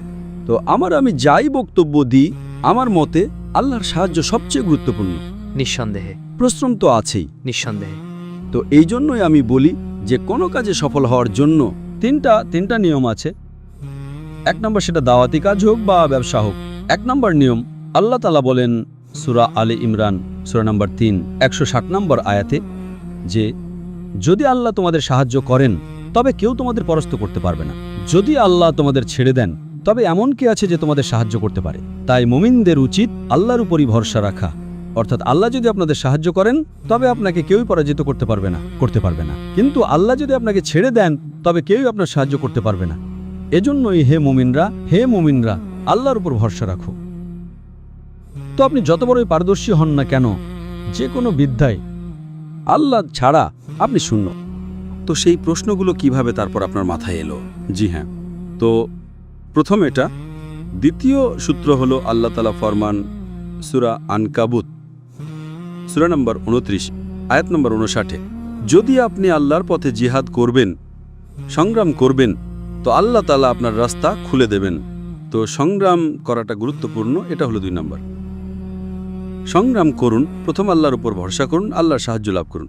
দ্বিতীয়, সংগ্রাম করুন। আর যদি আপনি সংগ্রাম করেন, আপনি সফলতা না পান, তবে আল্লাহকে দোষী সাব্যস্ত করবেন না, আপনার সংগ্রাম সঠিক নয়। ঠিক আছে। কারণ আল্লাহ তাআলার ওয়াদা আছে, আপনি সংগ্রাম করবেন, আল্লাহ তাআলা রাস্তা খুলে দেবেন। যদি রাস্তা না খোলে তবে আপনার ভুল আছে। ঠিক আছে। আপনি মনে করছেন সংগ্রাম করছেন কিন্তু করছেন না। তো 2 নম্বর হয়ে গেল। 3 নম্বর সূরা নাহাল সূরা নম্বর 16 আয়াত নম্বর 43 এবং সূরা আম্বিয়া সূরা নম্বর 21 আয়াত নম্বর 7 আল্লাহ তাআলা ফরমান ফাসআলু আহলে যিকরি ইন কুনতুম লা তা'লামুন। যদি আপনি না জানেন তবে তাকে জিজ্ঞেস করুন যে সেই বিষয়ের পারদর্শী, আহলে জিকরের কাছে। তো যদি আপনি বিজ্ঞানের ব্যাপারে জানতে চান, বিজ্ঞানীকে জিজ্ঞেস করুন। ফিকের ব্যাপারে জানতে চান তো ফকিহকে জিজ্ঞেস করুন। তো একজন বিশেষজ্ঞকে জিজ্ঞেস করুন, হোক না সে বিশেষজ্ঞ মুসলিম। তো 1 নম্বর আল্লাহর সাহায্য। আল্লাহর সাহায্য লাভ করার জন্য আপনাকে আল্লাহর যা কিছু নির্দেশ আছে কোরআনে সেটা পালন করতে হবে। এরপর সংগ্রাম করতে হবে, এরপর বিশেষজ্ঞকে জিজ্ঞেস করতে হবে। তো যখন আমি এই প্রশ্ন পড়লাম এবং গবেষণা করতে লাগলাম, তো আলহামদুলিল্লাহ কয়েকদিনের মধ্যেই আমি জবাব পেয়ে গেলাম। কিন্তু তারপর ওই যে 14টা ফাইল আমি ডাউনলোড করেছিলাম, কারণ আমার তো বিষয় হলো বিজ্ঞানের আলোকে কোরআন এবং বাইবেল। বিষয় কিন্তু উইলিয়াম ক্যাম্বেলের বই নয়। যদি উইলিয়াম ক্যাম্বেলের বইটাই বিষয় হতো তাহলে তো শেষ। আমি পুরো বই পড়ে ফেলেছি, সেটা জবাব আছে, কোনো সমস্যা নেই। সে যে কিছু জিজ্ঞেস করতে পারে, ইন্টারনেট থেকে নতুন কিছু নিয়ে আসতে পারে। আর আজকের তারিখে যখন থেকে ইন্টারনেট শুরু হয়েছে, 1990-এর দশকের শেষের পর ইসলামকে আক্রমণ করা খুব সহজ হয়ে গেছে। আপনি যান যে কোনো ওয়েবসাইটের উপর, ইসলাম বিরোধী ওয়েবসাইটে গিয়ে ডাউনলোড করুন, আপনি শত শত আক্রমণ পাবেন। হয়তো কোরআনের ভেতরে আরবি ভুল বের করবে, যদিও নেই আলহামদুলিল্লাহ। বৈজ্ঞানিক ভুল বের করবে, বৈপরীত্য দেখাবে। যদি আপনার বিতর্কের দক্ষতা না থাকে তবে আপনি জবাবই দিতে পারবেন না। আপনি অনেক বড় আলেম হতে পারেন, কিন্তু এই বিতর্ক আলাদা একটা কৌশল। ঠিক আছে, একমত। বিতর্কের জন্য জ্ঞানের প্রয়োজন আছে, কিন্তু আরও বেশি গুরুত্বপূর্ণ হলো আপনার জানা উচিত কিভাবে বিতর্কের দক্ষতা থাকতে হয়। তো যতদূর উইলিয়াম ক্যাম্বেলের বইয়ের প্রশ্ন ছিল, সেটা তো আলহামদুলিল্লাহ 4-5 দিনে এই সমস্যার সমাধানও হয়ে গিয়েছিল। ওই যে 14টা ফাইল ডাউনলোড করেছিলাম আমি ইসলামকে আক্রমণ করার উপর, সেগুলোর উত্তর খুঁজতে তো সময় লেগেছিল। মাশাআল্লাহ, উইলিয়াম ক্যাম্বেল নিজের বইয়ের বাইরে 1 পাও রাখেনি। সে ভেবেছিল তার বইটাই ছিল চূড়ান্ত। 8 বছর ধরে কেউ জবাব দেয়নি, সে কি জবাব দেবে? তো আমার জবাব তো পুরো প্রস্তুত ছিল। মাশাআল্লাহ, সময়ের স্বল্পতা ছিল, সময়ের স্বল্পতা। তো সিদ্ধান্ত ডক্টর সাহেব যে কে জিতেছে, এটা কি জনগণ করে থাকে? জনগণ যারা দেখে, যারা দেখে তারা যে ভাই এই ব্যাপারটা তো তাদের পক্ষ থেকে চেয়ারম্যান ছিল, আমাদের পক্ষ থেকেও চেয়ারম্যান ছিল। এমন তো নয় যে খ্রিস্টান সমাজ বলেছে যে উইলিয়াম ক্যাম্বেল জিতেছে। আমার মনে হয় না কেউ বলতে পারবে। নিজেই যখন স্টেজে হার মেনে নিয়েছিল, আচ্ছা, নিজেই মেনে নিয়েছিল? নিজেই সে মেনে নিয়েছিল। বলে ডক্টর সাহেবের লেকচার শোনার পর আমাকে বাইবেল আবার নতুন করে পড়তে হবে। তার যে ফর্সা চেহারা লাল হয়ে গিয়েছিল। হার মেনে নিয়েছিল। তো সে তো হার মেনে নিল। 100%। তো কোনো দর্শক মণ্ডলীতে যদি কেউ বলেও যে এরপর উইলিয়াম ক্যাম্পবেল জিতেছে, তবে সে একটা বোকা মানুষ। হ্যাঁ, না, এটা তো তাহলে পরিষ্কার হয়ে গেল। তো একটা হয় নকআউট পাঞ্চ, নকআউট পাঞ্চ, একটা হয় পয়েন্টের ভিত্তিতে জেতা, একটা হয় সর্বসম্মত সিদ্ধান্ত, একটা হয় নকআউট পাঞ্চ। তো এই বিতর্ক তো নকআউট। একটা হয় উল্টো করে মরিচের ধোঁয়া দেওয়া। আপনি সেটা করেছেন। তো লোকজনকে, অনেক লোককে এটা বলতে শুনেছি, আরে এই ডক্টর সাহেব কি করলেন না, বেচারাকে ওই বয়স্ক মানুষটাকে খুব মারলেন। তো আমি বললাম, আরে বয়স্ক মানুষ তো কি ইসলামের বিরুদ্ধে? তো এমন মন্তব্য শুনতে পাওয়া যেত, আর একটু তো খাতির করা উচিত ছিল। হায় রে, একটু খাতির করা উচিত। আমি বললাম, কেন খাতির করব? 8 বছর ধরে পিএইচডিতে না সে আরবি ভাষা জানতো। ওহো, আপনি বুঝেছেন তো? জি জি। কিন্তু আপনি দেখবেন তার চেহারাটা, তার ফর্সা চেহারা, একেবারে শুরুতে তো আসল একদম মুখ ঝুলা গেল, তার একেবারে লাল হয়ে গেল। আপনি পার্থক্যটা দেখবেন না? তো আলহামদুলিল্লাহ আল্লাহ। একইভাবে আপনি দেখবেন যখন আমিষ খাবারের বিতর্কে ইন্ডিয়ান ভেজিটেরিয়ান কংগ্রেসের সভাপতি জাভেরি বলে আমাকে যেতে হবে, আমার একটা সাক্ষাৎকারের সময় ঠিক করা আছে, আরে বিতর্ক চলছে, পরিকল্পনা হয়ে গেছে, তুমি আমাকে চ্যালেঞ্জ করেছো, সময় ঠিক করা আছে, এখনো বিতর্ক শেষ হয়নি, আপনি বলছেন সাক্ষাৎকারের সময় আছে। আর তার সভাপতি, প্রতি বিতর্কে 2 জন সভাপতি থাকে, তার পক্ষ থেকে, আমাদের পক্ষ থেকে। তো তার সভাপতি যে ছিল সে একজন সুপ্রিম কোর্টের আইনজীবী ছিল, সুপ্রিম কোর্টের আইনজীবী। তো বিতর্কের পর আমি তাকে ফোন করলাম, আমাদের ভালো বন্ধুত্ব হয়ে গিয়েছিল। তো সে আমাকে কি বলে, তার ডাক্তার জাকির, আপনার ভাষণের প্রথম বাক্যটি যখন আপনি বললেন যে যদি আপনি প্রমাণ করেন যে একটা আপেল আমের চেয়ে ভালো, তার মানে এই নয় যে আম নিষিদ্ধ, আপনি তাকে কুপকাত করে দিয়েছেন। আপনি এক বাক্যে বিতর্কটি জিতে গেছেন। কারণ বিতর্কের বিষয় ছিল আমিষ খাবারকে নিষিদ্ধ নাকি অনুমোদিত। বাহ, আমিষ খাবার কি নিষিদ্ধ নাকি নিষিদ্ধ নয়, বিষয় ছিল আমিষ খাবার মানুষের জন্য নিষিদ্ধ কিনা। তো আমি শুরু করলাম যে যদি আপনি প্রমাণ করেন আপেল আমের চেয়ে ভালো, তার মানে এই নয় যে আম নিষিদ্ধ। তো ওই আইনজীবী সে বলল এই একটা বাক্যই শেষ করে দিয়েছে। আমি বললাম এক বাক্যে আমি বিতর্ক জিতে গেছি, কিন্তু তবুও আমার কাছে সময় তো আছে ভাই। তারপর আমরা এই নকআউট ঘুষি দিচ্ছিলাম, পুরো চামড়া গুটিয়ে নিতে হবে। আপনার এক সময়ের, সব সময়ের দুঃখিত, সবচেয়ে প্রিয় বক্তব্য যতগুলো হয়েছে তার মধ্যে যদি আমি আপনাকে জিজ্ঞেস করি যে আপনার সবচেয়ে প্রিয় বক্তব্য একটি বলে দিন, সেটা এইটা প্রিয়, সেটা কোনটা? সবচেয়ে প্রিয় বক্তব্য, আমার বক্তব্য, হ্যাঁ, আপনি যতগুলোই দিয়েছেন। একটি বিতর্কের ভেতরে, বিতর্কে দেখলে যা অনন্য হয়, একজন উইলিয়াম ক্যাম্পবেল আছেন এবং একজন শ্রী শ্রী রবিশঙ্কর।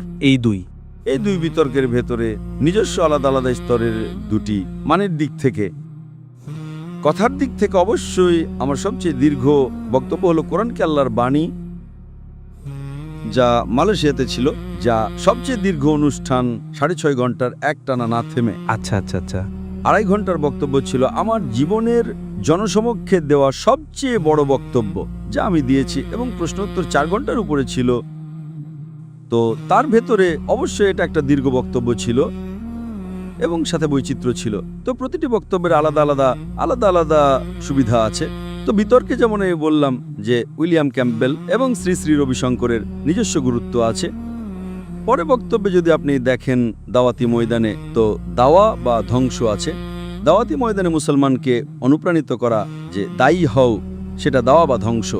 কিন্তু বিষয়বস্তুর দিক থেকে একটা বক্তব্য আছে প্রধান বিশ্ব ধর্মের স্রষ্টার ধারণা, যার ভেতরে আমি উল্লেখ করেছি হিন্দু ধর্মের, খ্রিস্ট ধর্মের, ইহুদি ধর্মের, শিখ ধর্মের, পার্সি ধর্মের। তো তাতে বৈচিত্র্য অনেক।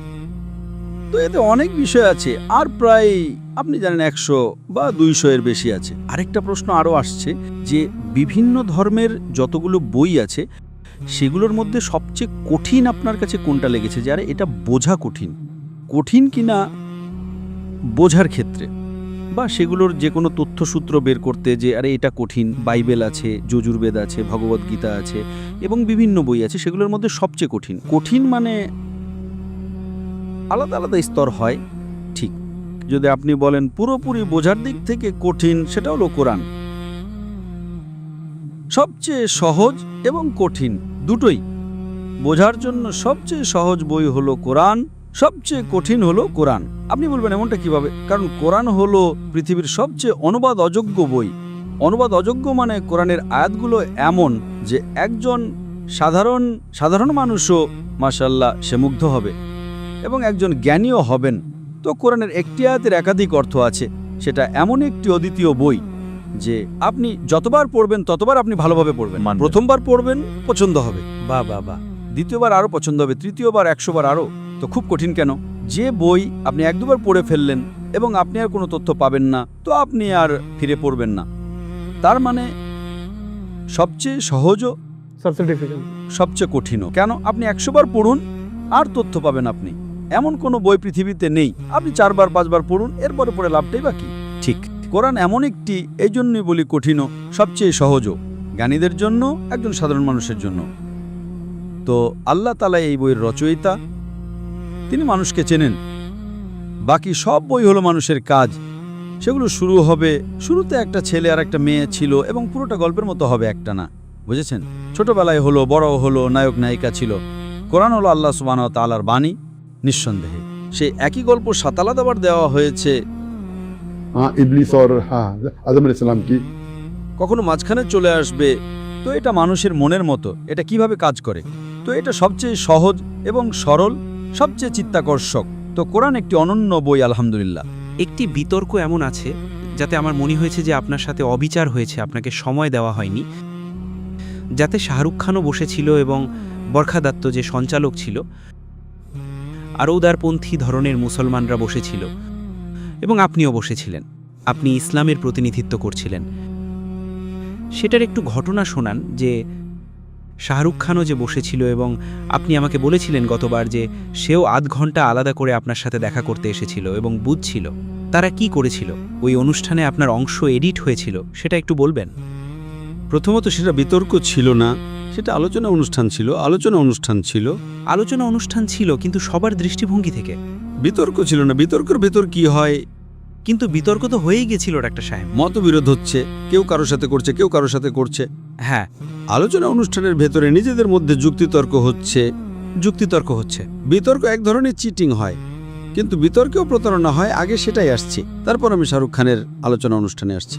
যখনই অনুষ্ঠানগুলো হয়, যখন আলোচনা অনুষ্ঠান হয় বড় বড় চ্যানেলের উপর, তাদের পুরো প্রায় এর ভেতরে থাকে একটি চ্যানেলের নীতি। ঠিক আছে। চ্যানেলের নীতি কি? মুসলমানের বিরুদ্ধে কথা বলা। মুসলমানের পক্ষে কি আছে? পূর্ব লিখিত, পূর্ব নির্ধারিত না, পূর্ব লিখিত না। না, পূর্ব নির্ধারিত ছিল। পূর্ব লিখিতগুলো আলাদা হয়। এই যে বিগ বস হয়, সেটা পূর্ব লিখিত হয়। ঠিক।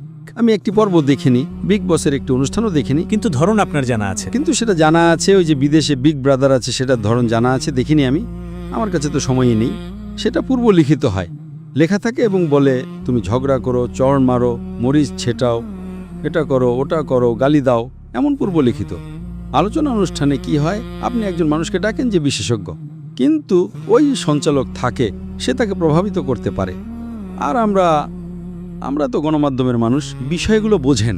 এরপর আমি ঠিক করে নিয়েছি, যদি আমি যাই কোনো অনুষ্ঠানে, একটা হয় একক সাক্ষাৎকার, সেটা তো আমি কম যাই, কিন্তু যদি অনুষ্ঠান হয়, তো যে কোনো যদি চ্যানেল হয় যা বিশেষভাবে অমুসলিমদের, সেই অনুষ্ঠানে আমি যাব না যতক্ষণ না আমার নিজের ক্যামেরা না থাকে। এটা আমার নিয়ম হয়ে গেছে। আজকাল এমনিতেই প্রায় সব ইসলামী আলেমগণ এই বিষয়ের উপর আমল করছেন। না, পাকিস্তানেও না। পাকিস্তানে মুসলমান আছে না, এটা এই বিষয়টার উপর যে আরে আমাদেরও ক্যামেরা লাগবে, এই বিষয়ের উপর এটা যে আরে কিছু হয়ে যায়। কিন্তু শীর্ষস্থানীয় কোনো চ্যানেলই সচরাচর এতে রাজি হবে না, করবে না। তো এই যখন বরখা দত্তের আমন্ত্রণ আসলো আমার কাছে, বরখা দত্ত আমন্ত্রণ জানালো যে ভাই এমন এমন লোকেরা আসতে চলেছে, তো আমার যাওয়ার আগ্রহ ছিল না, কারণ আমাদের চলচ্চিত্র অঙ্গনের মানুষ আছে। আপনার শাহরুখ খানের কথা আপনার জানা ছিল? শাহরুখের ব্যাপারে সব জানতাম। শাহরুখ খান, সোহালি খান, কাবির বেদি আসতে চলেছে, তো আমি জানতাম। তো লোকেরা বলল যে ভালো সুযোগ আছে দাওয়াতি বার্তা পেশ করার। তো আমি বললাম যে আচ্ছা, আমার একটা শর্ত আছে যে আমাদের ক্যামেরাও আসবে। আপনাদের কয়টা ক্যামেরা আছে? তো বললো আমাদের 5টা ক্যামেরা আছে। করবে? তো বললো আমার 7টা ক্যামেরা আসবে। আমি বললাম তাদের 5 বা 6টা ছিল, আমাদের 7টা বা 8টা ছিল। কোথায় হচ্ছে? এটা হোটেলে হচ্ছে। তো বললো কোনো সমস্যা নেই। বললাম আমাদের ক্যামেরা দল আসবে, যে সময় আপনাদের আছে তার 3 ঘন্টা আগে আসবে। আচ্ছা। তো প্রথমে বললো যে আমি জিজ্ঞেস করব, এটা করব। আমি আপনি তো জানেন, আমি বোঝাতে চাইছি যে পারবে না, এমন জিজ্ঞেস করবে। আপনি বরখা দত্তের সাথে কথা হচ্ছিল আপনার? হ্যাঁ, আমার ব্যবস্থাপক বরখা দত্তের সাথে। ঠিক, আপনার ব্যবস্থাপক বরখা দত্তের সাথে। ব্যবস্থাপক কথা বলছেন তাদের ব্যবস্থাপকের সাথে। আপনি তো জানেন বরখা দত্ত হলো একজন সঞ্চালক, সে তো আর প্রধান নয়। প্রধান যে থাকে, যে অনুষ্ঠানের প্রযোজক, সে আলাদা হয়, কর্তৃপক্ষ, এবং একজন কর্তৃপক্ষ আলাদা হয়। কিন্তু বরখা দত্ত ছিল অনেকটা কর্তৃপক্ষের মতো যার সঞ্চালক হয়, সঞ্চালক এবং তার অনুষ্ঠানও ছিল সে 1-এর ভেতর 2। ঠিক। তো বললো হ্যাঁ কোনো সমস্যা নেই। আমার ব্যবস্থাপককে বলল, প্রথমেই ইতস্তত করলো যে না কি দরকার আছে, আমরা আপনাদের অনুলিপি দিয়ে দেবো। আমি বললাম না না, আমাদেরটা আমাদের চাই, এরপর যা করার আছে করুন, আপনাদের যে দেখার দেখান, আমাদের পিস টিভি আমরাও দেখাবো। তো বললো হ্যাঁ, বললো সে। তো 3-4 ঘন্টা আগে আমার লোকেরা চলে গেল। হ্যাঁ এখন বসে আছি, আমাদের সরঞ্জাম প্রস্তুত হবে, তারপর আপনাদের সুযোগ দেব। আচ্ছা। 2 ঘন্টা বাকি আছে, হ্যাঁ দিচ্ছি। 1 ঘন্টা বাকি, হ্যাঁ দাঁড়াও আমাদের সরঞ্জাম প্রস্তুত হতে দাও, তারপর তোমাদের সময় দিচ্ছি। সময় হয়ে গেল। আরে দুঃখিত, এখন জায়গা নেই। এত বড় স্টুডিও আছে ভাই, হোটেলে হচ্ছে। তো এটা জেনে শুনে করেছে। একটা হতে পারে আমি বলি ভাই উঠে চলে আসি, আমি জানি এদের নিয়ত ঠিক নেই। এমন তো হয়ে গেছে আগে, আর 2-3 বার আগে এমন হয়ে গেছিল আমার সাথে। তো বলল আমার ওয়াদা আছে যে আমি তোমাকে আনএডিটেড, যখন অনুষ্ঠান শেষ হবে তোমাকে দিয়ে দেবো, আমি আনএডিটেড এটা বলেছে? কপি করে। হ্যাঁ, আপনাদের কি দরকার? আমাদের ঠিক আছে, আমাদের ক্যামেরা তাদের চেয়ে ভালো ছিল। আমরা বলেছিলাম না। তো তারপর বাধ্য হয়ে আমি বললাম এখন ভালো সুযোগ আছে দাওয়াতি ময়দানের, তো আমি মেনে নিলাম। বললো যেমন অনুষ্ঠান শেষ হবে আমি আপনাদের অনুলিপি দিয়ে দেবো, আপনাদের যা করার আছে করুন। আর আমি বললাম ভাই আমরা সেটা দেখাবো না, অনুষ্ঠান সম্প্রচার হওয়ার পর, আপনাদের অনুষ্ঠান সম্প্রচার হওয়ার পর আমাদের যদি কিছু ভুল লাগে তবে আমরা আমাদের অসম্পাদিত সংস্করণ দেখাবো। এটা আমার শর্ত ছিল। আমি চাই না যে আপনাদের অনুষ্ঠানের আজ যে চিত্রগ্রহণ হচ্ছে কখনো কখনো সম্প্রচার 2 দিন পর হয়, কখনো 1 সপ্তাহ পর হয়, কখনো 2 সপ্তাহ পর হয়। তো আমি বললাম ভাই এটা আমার ওয়াদা যে আমরা এর একটা জিনিসও দেখাবো না, কিন্তু যদি আপনারা কোনো গন্ডগোল করেন আমরা আমাদের অসম্পাদিত সংস্করণ দেখাবো। ঠিক আছে, কোনো সমস্যা নেই বলল সে। আর অনুষ্ঠানও বেশ, সেটা ছিল একজন মানুষের পরিচয়। তো অনুষ্ঠান হয়ে গেল, শেষ হয়ে গেল। হ্যাঁ আমি এখনই দিচ্ছি, কালকে দিচ্ছি, এখানে কেউ অনুলিপি করবে, সময় যাবে, আমি কালকে দিয়ে দিচ্ছি। দিল। ওরে বাবা রে বাবা, টালবাহানা চলছে। এসব তাদের মূল উদ্দেশ্য সত্য থাকেই না অধিকাংশ সময়ই। কিছু আছে ভালো মানুষ, কিন্তু আমরা তো তাদের পেলামই না। আর যখন আমি চূড়ান্ত সংস্করণ দেখলাম তো আমার অনেকগুলো উত্তর কেটে দিয়েছে। তাতে কেটে দিয়েছে উত্তরকে অর্ধেক দেখিয়েছে। তারপরও আলহামদুলিল্লাহ, কাটার পরও কার্যকরী ছিল, আমারটা কার্যকরী ছিল। আপনি নিচে মন্তব্যের জায়গা তো দেখুন। আলহামদুলিল্লাহ। শাহরুখ খানকে কেউ জিজ্ঞেসও করছে না, সব ডক্টর জাকির নায়েককে নিয়ে। কিন্তু অনেক কিছুকে কেটেছে, যে জবাব দিয়েছি তা কখনো দেখায়নি। তো নিজেদের স্বার্থের জিনিস দেখিয়েছে। পুরোটা তো কাটতে পারে না, কারণ আমি দূরবর্তী দৃশ্যে আমাকে দেখা যাচ্ছে। তো এমনকি যদি তারা 20%, 25% কাটে বা যতটাই কাটে, মূল জিনিস কেটে দিলে তো পার্থক্য হতে পারে। আপনি বুঝেছেন না? তো অনেকগুলো আমার উত্তরের যে যৌক্তিক অংশ ছিল না সেগুলো তারা কেটেছে। তো এটা আমার খুব আক্ষেপ হয়েছে। এখন কি করতে পারি? এখন কি মামলা করব? আমরা আরও একটি পাল্টা অনুষ্ঠান করেছি, টিভি আলোচনা এবং বিশ্লেষণ। একটি বিখ্যাত স্টুডিওতে, তার চেয়ে বড় স্টুডিও নিয়েছিলাম, এবং সেটা আমরা এর উপর পুরো, তারপর আমি 1-2 ঘন্টার অনুষ্ঠান করেছি। আর তাতে আপনি স্পষ্ট করেছেন টিভি বিশ্লেষণ বলে কি হয়েছিল ফারুক শেখের সাথে, পুরুষদের, তো এমন কি হয়েছিল বরখা দত্তের সাথে, আর কি হয়। আপনাদের সতর্কতা নেওয়া উচিত, আপনাদের বোকা হওয়া উচিত না। তো এই কারণেই কোনো আলেম শুধু চ্যানেলে গেলেই আপনাদের সতর্কতা নেওয়া উচিত। যদি আপনি বিশেষজ্ঞ হন সেটা আলাদা কথা, কিভাবে জবাব দেওয়া উচিত। লোকেরা এখনও। আর সেটা কি ছিল যে শাহরুখ খান আপনার কাছে ফিরে এসেছিল আর সে আধ ঘন্টা বসেছিল? না, সেটা তো অনুষ্ঠান শেষ হওয়ার পর সব লোকেরা একসাথে মিলিত হচ্ছিল, চা পান করছিল, এসব আলাদা কথা। আচ্ছা। তো জানতে পারলাম যে মাশাআল্লাহ অনেকেই চেনেন, আমার ভিডিওর সেট দেখেন, বাকি চলচ্চিত্র অঙ্গনের লোকেরা আলহামদুলিল্লাহ। তো আর তারপর সে টুইটারে বার্তা দিয়েছিল যে আমি ডক্টর জাকির নায়েকের সাথে দেখা করেছি, এমন কিছু টুইটারে বার্তা দিয়েছিল সে, শাহরুখ। হ্যাঁ, ওখান থেকে। আর আমি বলতে চাইছি, আপনি তো জানেন, সেটি তো হুবহু আমার জানা নেই কি টুইটারে বার্তা দিয়েছিল সে। তো আলহামদুলিল্লাহ, তো সেই সময় তারপর আদান প্রদান হলো, মোবাইল নম্বরও সব। তারপর বলল আসুন কখনো। আপনি যোগাযোগের মধ্যে আছেন এখনো?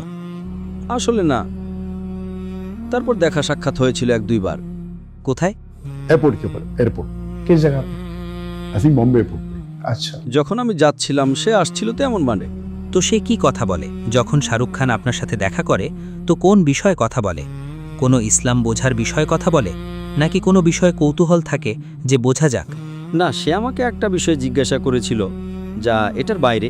অনুষ্ঠানের মাঝে তো আমি কথা বলেছি। অনুষ্ঠানের বাইরে সে আমাকে জিজ্ঞাসা করেছিল যে যদি একজন মুসলমান দাড়ি না রাখে, কি গুরুত্বপূর্ণ দাড়ি রাখা, যে দাড়ি রাখলে তো মুসলমান হয় না, কি মুসলমান হয়? তো আমি বললাম নির্ভর করে আপনার কত নম্বর চাই। যদি আপনাকে একটা পরীক্ষায় উত্তীর্ণ হতে হয় সেটা আলাদা কথায়। একটা হয় যে আপনাকে সেখানে দ্বিতীয় বিভাগে আসতে হবে, একটি প্রথম বিভাগ, একটি বিশেষ সম্মান। সব আমানত দাড়ি না রাখলে তো জাহান্নামে যাবে এমন কোথাও নেই, কারণ এটা কবিরা গুনাহ নয়। কিন্তু যদি আপনি চান, যতটা আপনি সম্ভাবনা চান যে যত বেশি ছোট ছোট পয়েন্ট সংগ্রহ করবেন তো আপনার জান্নাতে যাওয়ার সম্ভাবনা বাড়ে। জি জি জি। তো এটা একটা প্রয়োজনীয়তা। আল্লাহ রাসূলের হাদিস আছে ইসলামের হিসেব অনুযায়ী ফরজ, কিন্তু না রাখার কারণে জাহান্নাম বাধ্যতামূলক নয়। তো সে বুঝতে পেরেছে? হ্যাঁ। তো বলল ঠিক আছে, এটা নম্বরের উপর নির্ভর করে। হ্যাঁ, কি শিরক আছে? আমি বললাম শিরক হলো 1 নম্বর শিরক। তো সেই কথায় অনেক আলোচনা হলো, বুঝেছেন না? জি। আর আপনি আমার বাড়িতে আসতে পারেন এবং আপনি কথা বলতে পারেন, তো আলহামদুলিল্লাহ। তো এমন এমন সুযোগ কোথাও পাওয়া যায় যা ফিল্ম জগৎ থেকে হোক, কথা বলার সুযোগ পাওয়া যায়, কি হয় আলহামদুলিল্লাহ। না না, অবশ্যই ডাক্তার সাহেব, এটা অনেক বড় ব্যাপার, কারণ এই লোকদের প্রভাব আছে, নিচ পর্যন্ত আছে। যদি কোনো জিনিসের ওপর আমল শাহরুখ খান করে এবং আপনার কারণে করে, আপনাকে তো নিশ্চিতভাবেই এই জিনিসের সওয়াব আল্লাহ দেবেন, কিন্তু শাহরুখ খানের প্রভাব এত বেশি যে লোকেরাও করবে। হ্যাঁ, প্রভাব তো অনেক বেশি মাশাআল্লাহ, অনুসারীকারী অনেক বেশি মাশাআল্লাহ। আচ্ছা ডাক্তার সাহেব, যখন আমি আপনার কাছে আসছিলাম কিছু খুব বেশি জিজ্ঞাসিত প্রশ্ন ছিল মানুষের, যদি আপনি অনুমতি দেন, কারণ কিছু বিতর্কিতও আছে, যে আমি চাই যে একটু কিছু পরিষ্কারও করে দিন। সবার আগে এই ইয়াজিদের বিষয়ে আমি আনতে চাইছি আপনাকে, যে এ বিষয়ে অনেক আলোচনা হয়েছে আর আপনারও ভিডিও এসেছিল যে শিয়া ভাইরা আমার ভক্ত এবং আমাকে খুব ভালোবাসতেন, কিন্তু তারা অভিযোগ করতে শুরু করলেন, আমার উপর রাগ হতে শুরু করলেন যে এটা কি বললেন আপনি। তো এটা একটু পরিষ্কার করুন। আপনি 2 শাহজাদার যুদ্ধ বলেছেন কারবালাকে, আর ইয়াজিদ এতে কি ছিল, আপনার বা কি উদ্দেশ্য, এটা একটু পরিষ্কার করুন এই বিষয়টা। একটা জিনিস বুঝে নাও যে দায়ের একটা উদ্দেশ্য থাকে, যে যতক্ষণ পর্যন্ত নিজের মূল দাওয়াতি ময়দান আছে তার উপর নজর দেওয়া। যে জিনিস মূল নয়, আনুষঙ্গিক, মানে অন্য কোনো বিষয়ের উপর আছে, উদাহরণস্বরূপ রাজনীতির, সেটা ঠিক না ভুল, কোনো বিতর্কের উপর নিয়ে নিজের মূল নজর থেকে সরা উচিত নয়। ঠিক। কিন্তু ভাষণে আমি চেষ্টা করি, সেটা সত্য কথা ঠিক নাকি ভুল সেটা একপাশে, সেটা থেকে যদি দাওয়াতি ময়দানে কোনো লাভ না হয় তাহলে সেটাকে নিজের বিষয়ে নিয়ে আসবেন না। আপনি বুঝেছেন তো? সেই বিষয়ে যার উপর আলোচনা করে নিজের মূল উদ্দেশ্য যা আছে দাওয়াতি ময়দানের, তা থেকে ক্ষতির বেশি সম্ভাবনা আছে, তাহলে তার উল্লেখই করা উচিত নয়। আপনি বুঝেছেন? এটা নিয়ম। কিন্তু সে সময় প্রশ্নোত্তরে কেউ প্রশ্ন জিজ্ঞেস করে ফেলে, সেটা একটা বক্তৃতা শেষ হওয়ার পর আমাদের পিস কনফারেন্সে এক হিন্দু একটা প্রশ্ন করেছিল, আর সে প্রশ্ন জিজ্ঞেস করতে করতে ইসলামের প্রশংসা করার উপায়ে সে বিষয়ে বলে দিয়েছিল।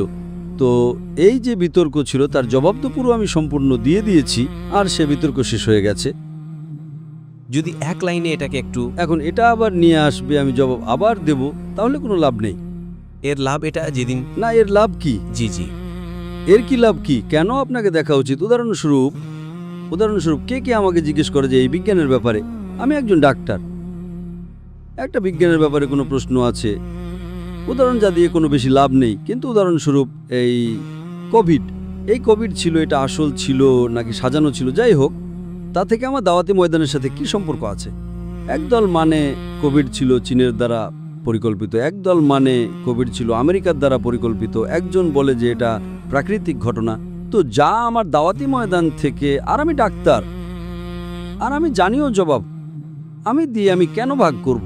তো এটা প্রজ্ঞা। কোরআনের আয়াত আছে সূরা নাহালের সূরা নম্বর 16 আয়াত নম্বর 125, উদু ইলা সাবিলি রাব্বিকা বিল হিকমা ওয়াল মাউযিজাতিল হাসানা ওয়াজাদিল বিল্লাতি আহসান। তোমাদের রবের পথের দিকে আহ্বান করো প্রজ্ঞা ও সুন্দর উপদেশের মাধ্যমে, এবং তাদের সাথে বিতর্ক করো এবং যুক্তি দাও উত্তম এবং সবচেয়ে দয়ালু উপায়ে। এখন এই বিষয়টা এসে গেল, এই বিষয়টার পুরো জবাব দিয়েছি আমি, প্রত্যেককে জবাব দিয়েছি, এটা শেষ হয়ে গেছে। এখন 2007 সালের কাজ ছিল এটা। হ্যাঁ, এখন আপনি জিজ্ঞেস করছেন 17 বছর পর আমি বোকাজে জবাব দেবো আবার। আপনার দেখার ইউটিউবে পেয়ে যাবেন আপনি। জি জি, জরুরি যে নাদির আলীর কাছ থেকে শুনবেন? ঠিক ঠিক ঠিক, আমি জবাব আবার দিতে পারি। একমত একমত। এটা বোকামি, কারণ সেই বিষয়টা এখন শেষ হয়ে গেছে। এটা একেবারে ইসলামের প্রধান স্তম্ভগুলোর কোনো কিছুর সাথে সম্পর্কিত নয়। এখন আবার নতুন বিতর্ক।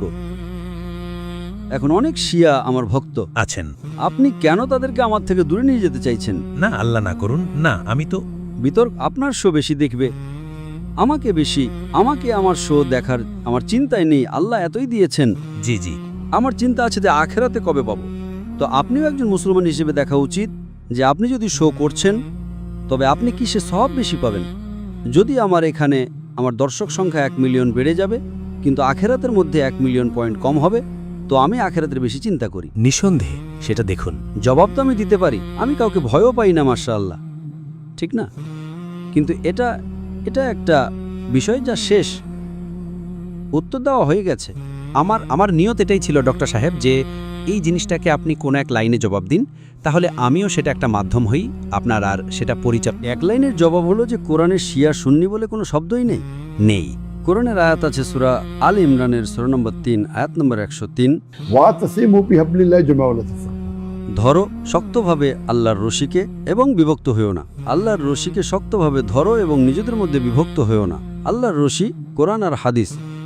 তো মূল আমার উদ্দেশ্য এটা যে যতগুলো মুসলমানের দল আছে, কোনো দল বেশ কাছাকাছি, কোনোটা দূরে, কোনোটা কোরআন হাদিস থেকে দূরে, সব মুসলমানের এক হওয়া উচিত কোরআন আর হাদিসের উপর। এটা সেরা। আর যতগুলো দল আছে সেগুলোতে আপনার আগুনে পুড়িয়ে ফেলা উচিত। এই জন্য আপনি জিজ্ঞেস করবেন আমি কে? আমি বলবো আমি মুসলিম। আমি কেন কে? আমি শাফি, হাম্বলি, মালিকি, শিয়া, সুন্নি, হাম্বলি, দেওবন্দি, জামাত ইসলামী। قال إنني من المسلمين। আল্লাহ বলেছেন কোরআনে নিজেকে মুসলিম বলো। অনেকবার আছে, 10 বারের বেশি। कुरान में कहा नहीं कि अपने आप को सलफी कहो या अपने आप को बरेली कहो या देवबंदी कहो या আমরা আল্লাহ রসুলকে মানি এবং মুসলমান। এই জন্য আমরা যাই এবং সবার সাথে দেখা করি। আমরা যত মুসলমান, ইসলামে দল থাকা উচিত নয়, কিন্তু আছে। আমি সবার সাথে দেখা করি, সাধারণ বিষয়ে আসি, تعالوا إلى كلمة سواء بيننا। যা সাধারণ তার উপর করবেন। আপনি কোরআন সাধারণ, আল্লাহ সাধারণ, রসুল সাধারণ, তাদের নিয়ে কথা বলবো। যে জিনিস আলাদা, ঠিক আছে। আমরা কি করি যে 10% পার্থক্য আছে তার উপর ভাষণ দিতেই থাকি। আমি বলি 90% সাধারণ, এটা 80% সাধারণ, তার উপর কথা বলুন। একদম ঠিক, একদম ঠিক। আচ্ছা, কিছু 2-3টি প্রশ্ন আছে ডক্টর সাহেব, আমি চাইছি একটু সংক্ষেপে যদি আপনি সেটার, কারণ এক পুরো গানের জগৎ আমার সাথে বসেছিল। তারা বলল, ভাই ডক্টর সাহেবকে শুধু এটা জিজ্ঞেস করো গান বাজনা হালাল কিনা। এই জিনিসটা যদি সহজে একটু। গান বাজনা, যে সাধারণ গান বাজনা আছে, বাদ্যযন্ত্র আছে, দফ ছাড়া, একদিকের দফ, সেটা ছাড়া বাকি সব বাদ্যযন্ত্র হারাম। সংক্ষেপে এর উপর অনেক ভাষণ আছে আমার।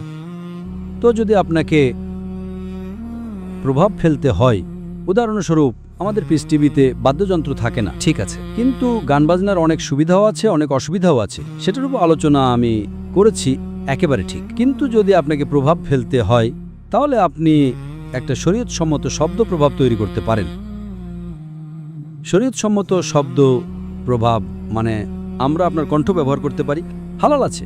আপনি প্রাকৃতিক শব্দ নিতে পারেন, যেমন বজ্রপাত, যেমন বৃষ্টি, যেমন বাতাস। তো এর একটা পুরো শব্দভাণ্ডার থাকে। আমাদের পিস টিভিতে আমরা অনেক শব্দ প্রভাব তৈরি করেছি যেগুলো হালাল। তো গান বাজনা তার জায়গা থেকে হারাম। বাদ্যযন্ত্র হারাম। বাদ্যযন্ত্র একদিকে দফ ছাড়া, डफ के अलावा सब हराम है। গিটার হোক, বাঁশি হোক, পিয়ানো হোক, এসব বাদ্যযন্ত্র অনেক হাদিস আছে। বেশিরভাগই একটুখানি মুহূর্তকে বৈধ করার চেষ্টা করে, কিন্তু সহিহ হাদিস থেকে বেশ প্রমাণিত যে এমন একটা সময় আসবে যার মধ্যে মদ, জুয়া, গান বাজনাকে মানুষ হালাল করে নেবে। তো মদ, জুয়া, গান বাজনাও হালাল হবে। তো এটা দিয়ে প্রমাণিত হয় যে শেষ সময় আসবে। আর অনেক হাদিস আছে। তো গান বাজনা তার জায়গা থেকে একদিকে দফ ছাড়া, যা আল্লাহ রসুল বলেছেন যে যদি ঈদের সময় হয় বা বিয়ে হয় তাতে কেউ দফ বাজায় তো কোনো সমস্যা নেই, আল্লাহ রসুল বলেছেন। ডাক্তার সাহেব, আমি এসেছি পাকিস্তান থেকে, জি হ্যাঁ। এবং এমনটা সম্ভব নয় যে আমি আপনার জন্য কিছু নিয়ে না আসি। কারণ একটা ইংরেজি প্রবাদ আছে, আমরা আমাদের বন্ধু বেছে নিতে পারি কিন্তু প্রতিবেশী বেছে নিতে পারি না। তো প্রতিবেশী তো যাই হোক আমরা আছি। তো আমি ভাবলাম যে আপনার জন্য কি নিয়ে যাই, তো সুগন্ধির চেয়ে ভালো বিকল্প আমি পেলাম না। তো এটা একটা আপনার জন্য উপহার এনেছি। জাযাকাল্লাহ। মাস্ক আল মাহলের পক্ষ থেকে অ্যালকোহল মুক্ত আতর। আতর আপনি ব্যবহার করেন? জি হ্যাঁ, জি হ্যাঁ, অবশ্যই হ্যাঁ। এটা ব্ল্যাক অ্যান্ড সিলভার প্ল্যাটিনাম এবং দ্য গ্রেট ট্রুথ, এটা একটু আপনি গ্রহণ করবেন। এটা अक्सर जरा देखिएगा the great tooth black and silver platinum. ঠিক আছে জি জাযাকাল্লাহ ইদাল জাযাকাল্লাহ আল্লাহ করে রাখেন। অনেক ধন্যবাদ ডাক্তার সাহেব। আপনি সেই ব্যক্তিত্ব যার সাথে কথা শেষ সম্ভবই নয় যে হয়ে যাবে, কিন্তু স্পষ্টতই একটা সময় আছে, আপনারও সময় খুব মূল্যবান। অনেক অনেক ধন্যবাদ। আপনি এত স্বল্প নোটিসে, এবং ফারিকের আমি বিশেষ ধন্যবাদ জানাবো যে সে একটা সেতুর ভূমিকা পালন করেছে। এবং এখানে আমি 2-3 জনের যদি আপনি অনুমতি দেন আমি নাম নিতে চাইছি। একজন তো আমার সেরা বন্ধু জাইন সিদ্দিকী, যিনি আপনাকে পরিচয় করিয়েছিলেন প্রথমবারের মতো, আর আমি আপনাকে দেখলাম আর আপনাকে গুলে খেয়ে নিলাম। মানে এক একটা ভাষণ আমাদের মনে আছে, আমরা ইউটিউবে মানে সিনেমা দেখছি না, আমরা আপনার পুরো ভাষণ দেখছি, অনুমান করুন যে এতটা বেশি আগ্রহ তৈরি হয়েছিল। তারপরে খানজি আছেন, যিনি এখানে মালয়েশিয়াতে থাকেন, রেস্তোরাঁ, সে একটা সেতুর ভূমিকা পালন করেছে। তারপর এক আরশাদ ভাই আছেন, তার সাথে তিনি করেছেন। তারপর ফারিক তো সম্পূর্ণই করিয়ে দিল। অনেক অনেক ধন্যবাদ আপনার সময়ের, জাযাকাল্লাহ। আর আশা করি আপনাকে পাকিস্তানে শীঘ্রই দেখব ইনশাআল্লাহ ইনশাআল্লাহ। আল্লাহ পাক আপনাকে আরও সাফল্য, উন্নতি, আল্লাহ আপনাকে নেয়ামতের পতন থেকে রক্ষা করুন। আল্লাহ আপনার দিয়ে আরও ধর্মের কাজ নিন আপনার থেকে। অনেক ধন্যবাদ ডাক্তার সাহেব। আমিন, জাযাকাল্লাহ। সম্মানিত নারী এবং পুরুষগণ, এই পডকাস্টকে বিরতি লাগাবো। ডাক্তার সাহেব, আমি ভালো পডকাস্টগুলোর জন্য একটা কথা বলি যে এই পডকাস্ট আমি শেষ করছি না, থামিয়ে রাখছি। কোথাও সুযোগ পেলে পুনরায় শুরু করে নেব। ডাক্তার সাহেব, যদি আপনার অনুমতি থাকে তো ইনশাআল্লাহ। এই পডকাস্টকে থামিয়ে রাখবো এই দোয়া, এই বিশ্বাস, এই আপনত্বের সাথে যে নিজের এবং অন্যদের খুব খেয়াল রাখবেন। আমাকে এবং দ্য গ্রেট ডাক্তার জাকির নায়েককে দিন অনুমতি। আল্লাহ হাফেজ।